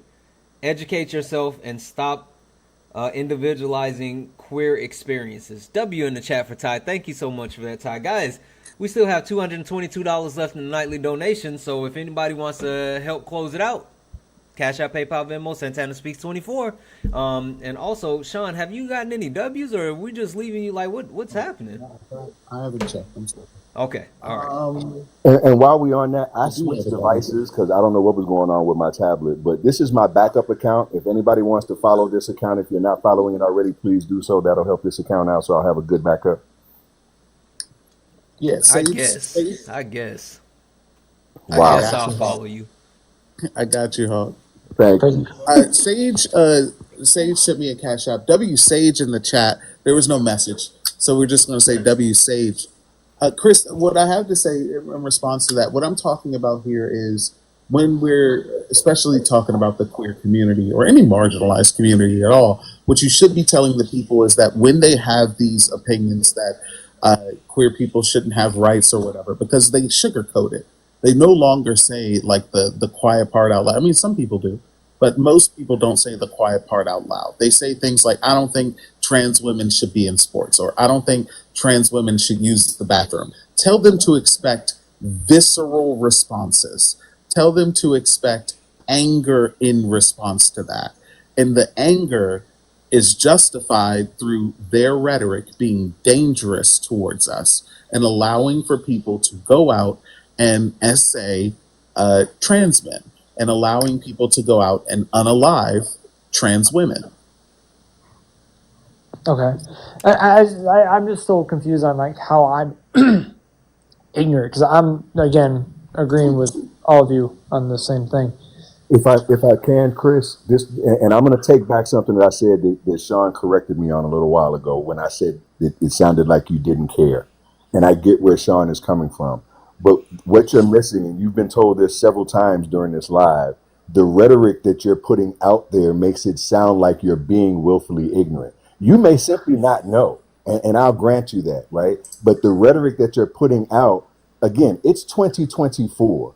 I'm considerably older than you. I've heard all of the rhetoric since the late 60s. And trust me, we've gotten way past this stuff. Anybody over 18 years old should understand everything that Sean has been saying, should understand everything that I'm saying. Here you are, a grown man, and you don't know what we're talking about. That bothers me. That means you're in a bubble where you don't have to see it, so you can simply ignore it. Which goes back to the original point that I made when I first came up. This is why people have to educate themselves. And you have a supercomputer in your hand that you can do that. Yeah, And I it get sounds that. like you have, because you made some mention of the first transgender surgery being back during the Roman times or whatever. So you've done some research. So are Oh you yeah. picking and choosing? Are you picking and choosing, or you're just ignoring stuff that you don't want to believe in? Or I don't understand, because if you know that, then how do you not know all of the stuff that we've been talking about? That's the thing. I do know. I'm just, again, what I said earlier was I'm just giving y'all people's perspective or views on it. It's not my views. I'm in complete support of the community. But the thing is going back to one of the last things that Sean said, if you're not checking them and correcting them when you hear it coming from them, then you're supporting it, right? Silence is consent. And again, Wait, can I say something right fast? What I said in the chat before I came up, by voting the way that you did, not knowing your specific reasons, whether it was the economy or whatever else you're going to say was the reasons why you did it, your party and the head of that party, the president-elect, does not like the LGBTQIA community. They do not like, in general, women. They do not like, in general, the Latino community. They don't like marginalized communities at all. That's a well-known fact. And yet you voted for that party. So you're supporting it, even though you say, and we believe you, that you support us. You understand where we're coming from. But your actions and your rhetoric doesn't match what you're saying right now. Okay. All right. I get what you're saying. To go on the one, let me say this and then I'll get to the point you just made. So, like I said earlier, and I hate saying this because I'm not supposed to be up there politically. So I'm military. I move around. I was born in New York. I was born in upstate. I was never near the city. I was born in a rural area. So in a rural area, it was really frowned upon if you were gay, homosexual. I know someone told me I had to just start saying gay. Point being is, so I'm trying to be an EO rep because I actually care about how people feel and how they identify and all that. I want to make sure they're in a safe space where they can do their career and progress with no backlash and no hate toward them. But with this, going back to the point you were making, which, oh my God, my brain's fried. I'm sorry. It's been. That's okay. Think about it for a second, because I want to address what you just said. I am a 26-year veteran, right? So I understand what you just said. But again, when I first enlisted, it was well before Don't Ask, Don't Tell. So they were all in the closet. Then we went through Don't Ask, Don't Tell, and that was craziness, right? Because if the command knew, only the commander could know. Nobody could talk about it and all this craziness and everything else. Then we finally got past Don't Ask, Don't Tell, and then it was just fine, right? And then we went a little crazy for a while, and then it settled back down to normal, and everything was good, right? Then the whole transgender thing came up, and the military kind of embraced it, and it was okay until Trump. And then he wanted to kick them out of the military. And now he's talking about doing that again. Right? So again, even though you said what you just said, the party that you voted for is against everything you just said. And somehow you don't see that. I just wanted to add, if I could, as someone who cares a lot about people and is in those caring fields, right? Like I'm going to grad school for my master's in social work. I've been a case manager for a long time. I've worked in various jobs, where I'm helping people who aren't like me. And one of the things that you have to learn really quickly is sometimes what you say and what you do, even if your intention is good, you're supporting people whose intentions are bad. Right? So by you saying, oh, it's okay, these people are uncomfortable, we need to give them time to learn how to be comfortable, you're supporting the rhetoric of people that you claim are not good people, right? And that's a difficult lesson to learn. And if you want people to feel safe around you, you are going to have to learn how to disavow those people. Because if you don't disavow those people, people are always going to assume that you are a part of them. And as a disadvantaged group, it's not my job to give you grace and just hope that you're one of the good ones. It's your job to be the good one. And Dinosaur, to your last point too, the phrase that Chris you want to remember is impact over intent. You can have the greatest intentions in the world, but if you're not doing the right things or saying the right things, you are actively hurting people. Yep. Impact over intent. I get what you're saying. This is something I think about when it comes to racism because I'm white, right? And so growing up white, right, you're taught all these racist stuff, right? Just by society, because society is inherently anti-black. And so a lot of the cultural norms you're taught are anti-black. And as a little kid, you probably don't have the capacity to understand that, till you get a little bit older. But then you realize that you've done things, right? That even if you're a good person, even if you're the best person in the world, that have hurt black people, a lot, hurt black people a lot. And that sucks. It does not feel good to learn that you've hurt people, but you have. And so accepting the fact that you've hurt people is kind of like the next part of growing, right?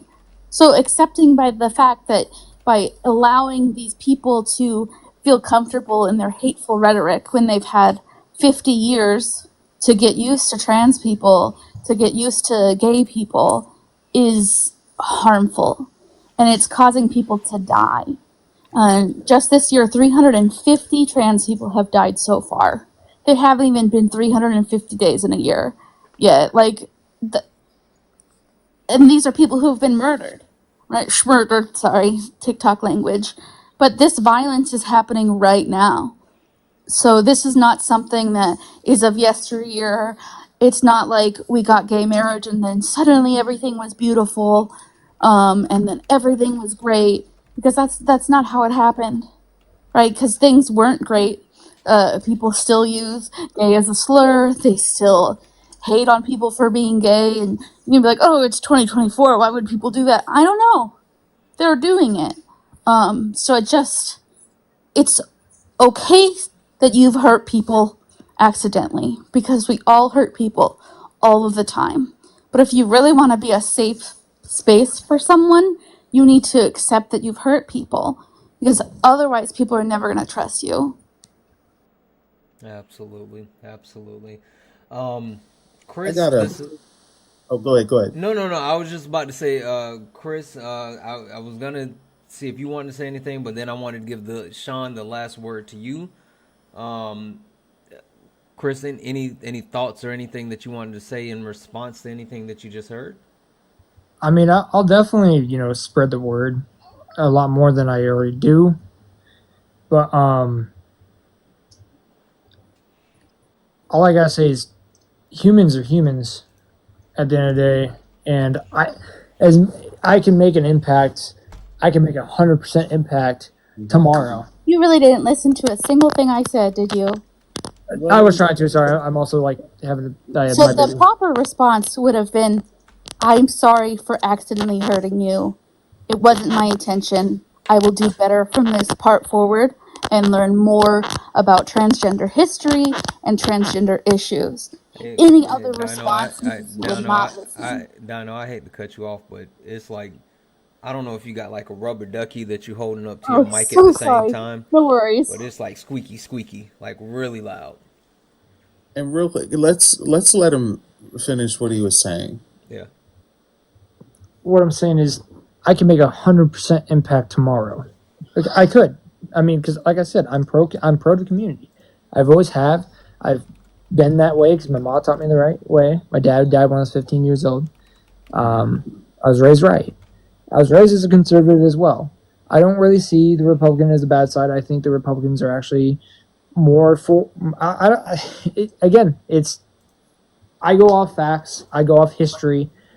I don't really go off people's opinions. Is why I don't really listen to people that. Oh my God, I'm sorry, my brain's also fried, so English is probably not good for me right now. I'm not gonna listen to the one. I'm not saying you guys are the one people. I'm saying I'm not gonna listen to the one person out there saying, "Oh my God, I hate transgendered people," because I'm gonna disagree with them. They have no facts. I can't agree with them. I'm just going to go, I'm going to look up statistics, I'm going to look up facts, and I'm going to be like, okay, here's my facts. Why are you targeting this group of people? There's no reason to. But humans are humans at the end of the day, and there's no... We all can make an impact today, or tomorrow, or in this moment. Okay, there's 262 people in this live, and I don't know how much is on Twitch, but we can... educate everyone today. We got 3 people on Twitch. Oh yeah. Hold on now. Because a couple of days ago we had 0, so whatever. Oh yeah. Brick by brick. So Chris, and I hate to keep doing this because it sounds like I'm coming after you, and I'm not. But what you just said, I find hard to believe because you said you go off of facts and you go off of history. History will tell you that your lack of understanding shouldn't make any sense, right? Facts would tell you that there are over, and Sean, please correct me because I know I'm gonna get the number wrong, but there are well over 700 bills in 19 or so states around this country, Republican states specifically, right, against the LGBTQIA community, against the transgender community. Those are the facts that party as a whole on the state level and the federal level is against marginalized groups. Those are the facts.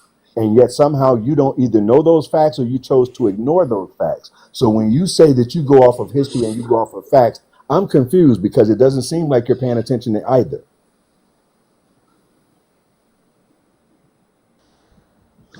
So going off facts, I don't really see. Sorry, my baby's crying. I don't really see how the Democrats are even helping the community. I haven't seen that since I was little, and I grew up in New York, which is a Democratic state. They didn't help the LGBT community. The Republicans did. They actually helped more in the community. How? Okay. So when everyone went out to protest for the LGBT community's rights, I'm going to say that I don't want to make sure I don't offend anyone. So I'm just trying to use correct terms right now. Republicans actually went out there and said, "Is there a right to protest and is there a right to change somebody's mind?" That is what Republicans said. Democrats said, go out there and protest. That's all. You can fact check that too. You can fact check that. Republicans have actually been pro-protest, anti-riot. And the LGBT community has never rioted. They have protested and have been always peaceful.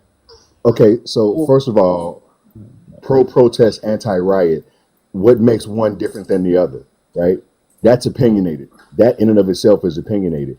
But what you just gave us was some anecdotal something about some protest that you read somewhere that might have happened that supposedly Republicans supported. That's not a fact. Give me some proof.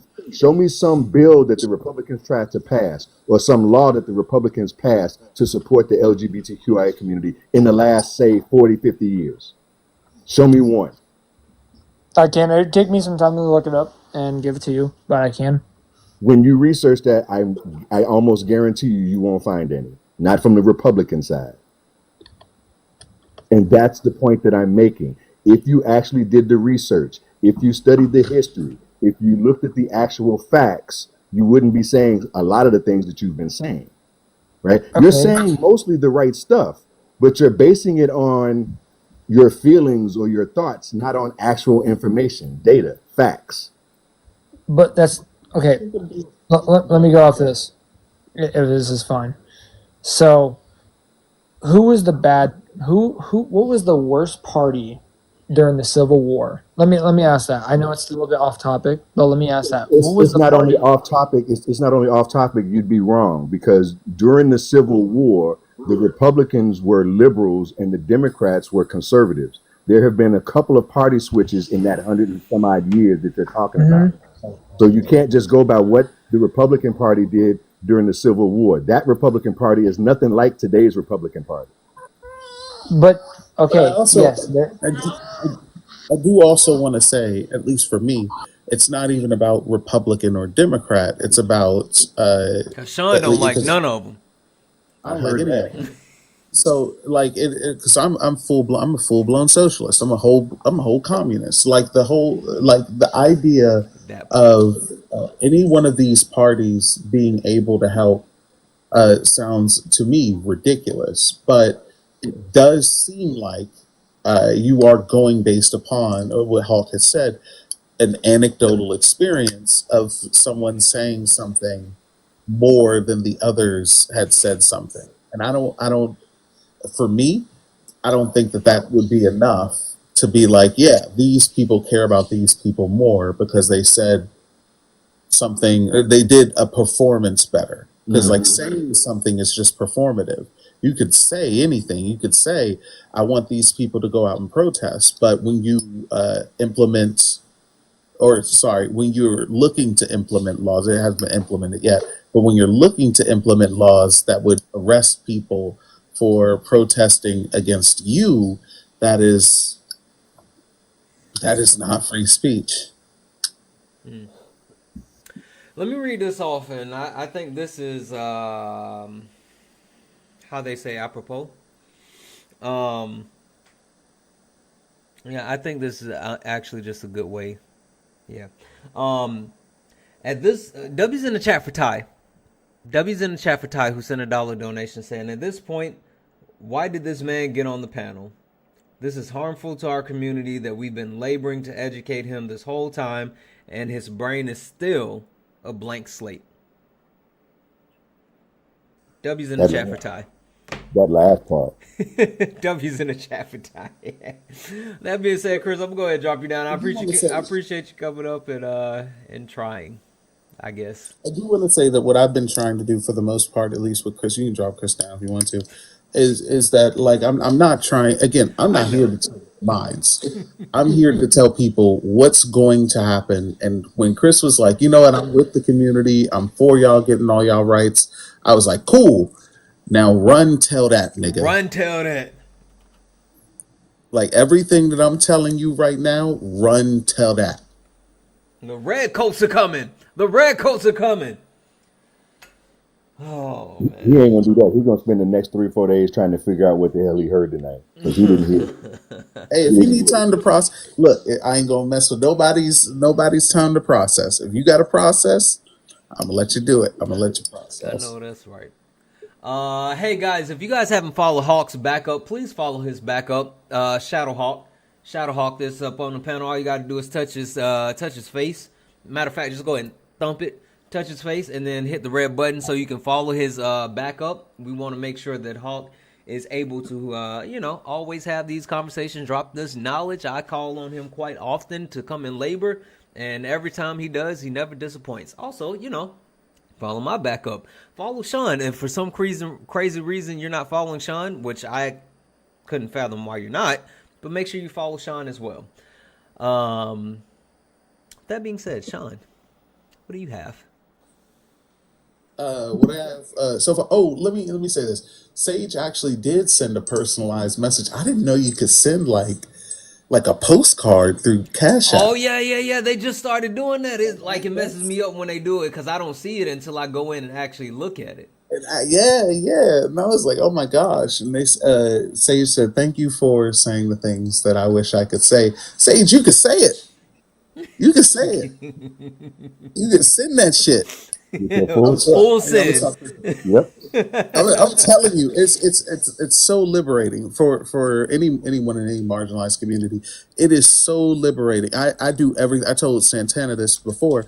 Everything that I do in my life, in real life, online, I'm the same person online as I am in real life. I act the same way at work as I do. And I don't really have to act the same way at work as I do online because at work I'm the boss. But if I wasn't the boss, I'd be acting the same way as I do online. Where I would tell people like I don't have to do X, Y, or Z, or I want this or I want that or whatever. I do everything that I can as black as I possibly can, and I fully embrace all of my with pleasure, all of my marginalizations. I do everything as queer as I possibly can, everything as black as I possibly can. I am the most authentic person that I want to be. And it is liberating to do that. And if you can't do that, that's perfectly fine. It's whatever. But I'm saying that there will be a day where you will find yourself like in a position where you can do one thing that you want to do or another thing that would mask it for another person, and you will find out that there is no reason to do the latter.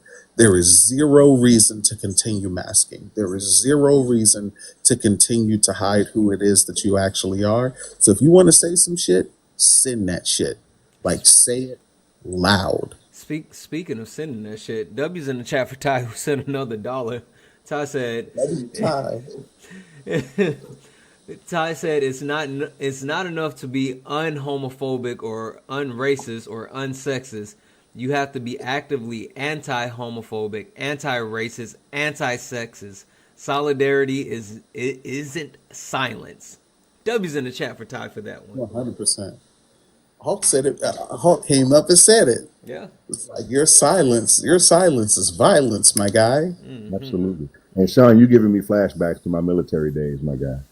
Whew. All that shit that you said, that's what I did for most of my career. How I made it to as far as I did, I have no idea because I was giving them all kinds of shit. Listen, I tell people this all the time. I got my promotion. I'm the boss of my job. The way you get a promotion is not doing hard work. I mean, if you want to do some hard work, do some hard work. The way that you get a promotion that works and the way that you make it far, and maybe this will help you, maybe it won't, but the way that you make it far is that you have to make the work that you do known, and you have to tell the people who are higher up what it is every time. Listen, I'm telling you, man, you're giving me flashbacks. Yes, that's 100% correct. Listen, why you think people still talk about them stimulus checks that Trump gave them? See what I'm saying? See what I'm saying? I don't think y'all understand. They don't get it. I don't think y'all understand. They don't get it. They don't get it. I don't know. Real quick, we raiding Carbon again? Yeah. We're gonna go raid Carbon. He's actually running the topic. Why is being lesbian wrong? He is actually running that topic right now. He has a great panel. There's people talking. He's running that debate this very moment. Why is being lesbian wrong? So we're definitely gonna go raid Carbon. We're gonna go raid Carbon. Carbon.gg. Carbon.gg. That's Santana Raid. Before we go, Sean, thank you. Thank you. Like, I called on you, you answered the bell, you delivered, you over delivered. I could not have expected like what you have done this entire week, and I appreciate you so much. Thank you. I appreciate you giving me a voice and allowing me to say the things that I really want to say. Listen, I've appreciated all the elbows off the top rope, the flying heel kicks, all them shits. It has been fun. This has been a good topic. To summarize this, oh, go ahead. I'm sorry, Hawk. Say it I was again. just telling Santana he need to give up wrestling, but go ahead, Sean. Whatever. Whoa, chill out. Not wrestling, taking a stray. Oh man, that's crazy. But what if y'all don't take, I'm going to summarize all of these things, or at least I'm going to try and summarize it. I'm going to oversimplify it. Basically, the things that I've been saying all this week within intersectionality, within all of the marginalizations, which would be the intersectionality and all the oppressions that we face, regardless of what they are, right? Everything in this current society is stacked against you. Everything in this current society wants to harm you. You need to be prepared to harm it back. That's if you don't learn anything else, this is what you need to do. Learn that you need to be prepared to harm all of the things that are looking to harm you.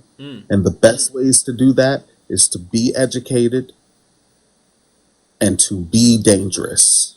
Stay dangerous. You sure you wasn't a Marine, Sean? Damn. You know what's funny? When I was younger, I was actually so upset. I actually cursed out a recruiter because my father was a Marine. I wanted to join the Marines, but I couldn't join because I had asthma. Well, I still have asthma. Gotcha. And I cussed out the recruiter, and he's like, "What do you want me to do? I can't do it. You have asthma." Dude, I was here for a long time. I get that. Ain't my fault. Hawk, you were a Marine? 26 years worth. What Absolutely. did I say? I think I told management. I don't know if I said the Air Force or the Marines, but I thought it was one or two. You better said the Marines. Air Force. Ain't nobody in the shit. You look like you the type to have a cushy job to sit back all day and press buttons. And I earned it. That story that Sean told a few minutes ago, that was my career. I earned. See, this was the thing. They didn't expect some little light-skinned black boy from the south side of Chicago to know shit. I went in there and I learned their rules better than them. And when I spit that shit at them, they're like, how he know that? And that's how I kept growing and getting promoted and all this other good shit. And by the time I got to the top, they was coming to me asking, they was people calling me from around the country asking me shit. I'm telling you. So what Sean said is exactly 100% correct, right? Make your shit known and make your shit right, and they will come to you. I know that's exactly this. And don't be afraid to make your shit known either. Absolutely. Like the reason I got my promotion is because I would not be afraid to tell my boss. My boss came to me with something, and I'd be like, "Do I owe you anything?" That was my number one line. "Do I owe you anything?" And she would be like, "What do you mean? Do you owe me anything?" I was like, look at my section. Look at my work. My work is done. Everything that you've asked me to do, I've done, and I've exceeded. Why are you coming to me telling me these things if they're not a part of my original job description? If you want me to do something extra, you either need to pay me more or give me a job where the extra is my job. And she gave me a job where the extra was my job. No, just pay me more. Just pay me more. Just pay me more. Listen. Your old buddy Santana has never been above a humble brag. Never in his life. Never in his life has he ever been above a humble brag. I'll make my stuff known. Anyway, I heard somebody from the other room scream, "Oh God." Anyway, guys, let's get out of here. Let's go raid Carbon. Again, Sean, thank you so much for this week. Thank you. I appreciate you. Thank it was you so much. good. It was so good. Wait till you see what we talk about next week. This might sound.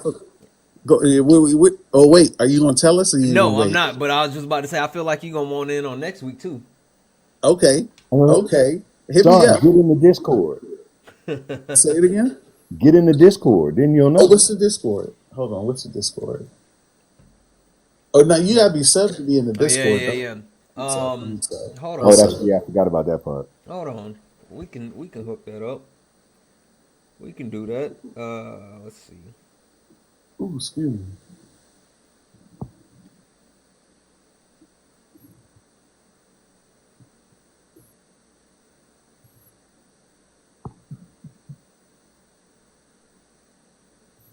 Oh, yeah, you gotta do that. Dang it. Hold on 1 second. I had to do it from this so I can do the Apple Pay. Gotta do the Apple Pay. Gotta get in the Apple Pay.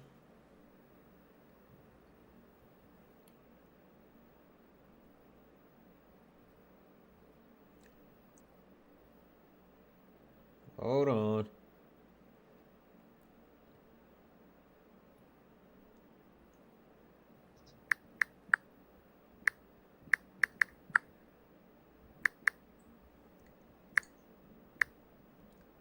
Promise you I know what I'm doing. We can only hope. There we go. Hold on.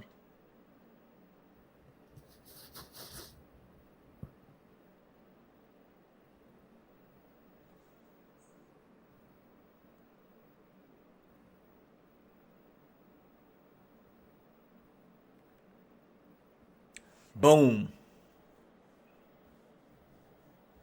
There we go.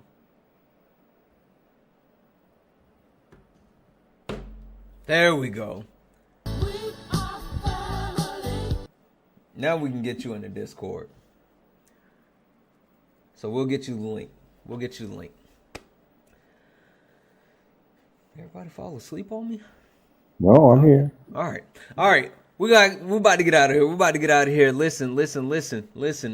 Thank you, everyone. Thank you for the likes, taps, shares. Thank you for all the love. Thank you for a wonderful week. For the rest of the week, we will be sparring, but next week we will be back with another amazing topic. Let's go raid Carbon, carbon.gg, Santana Raid. Everybody get over there. Make it loud. Make it proud. Carbon.gg, Santana Raid. I love you all. Sean, Hawk, say it with me. And as always, peace.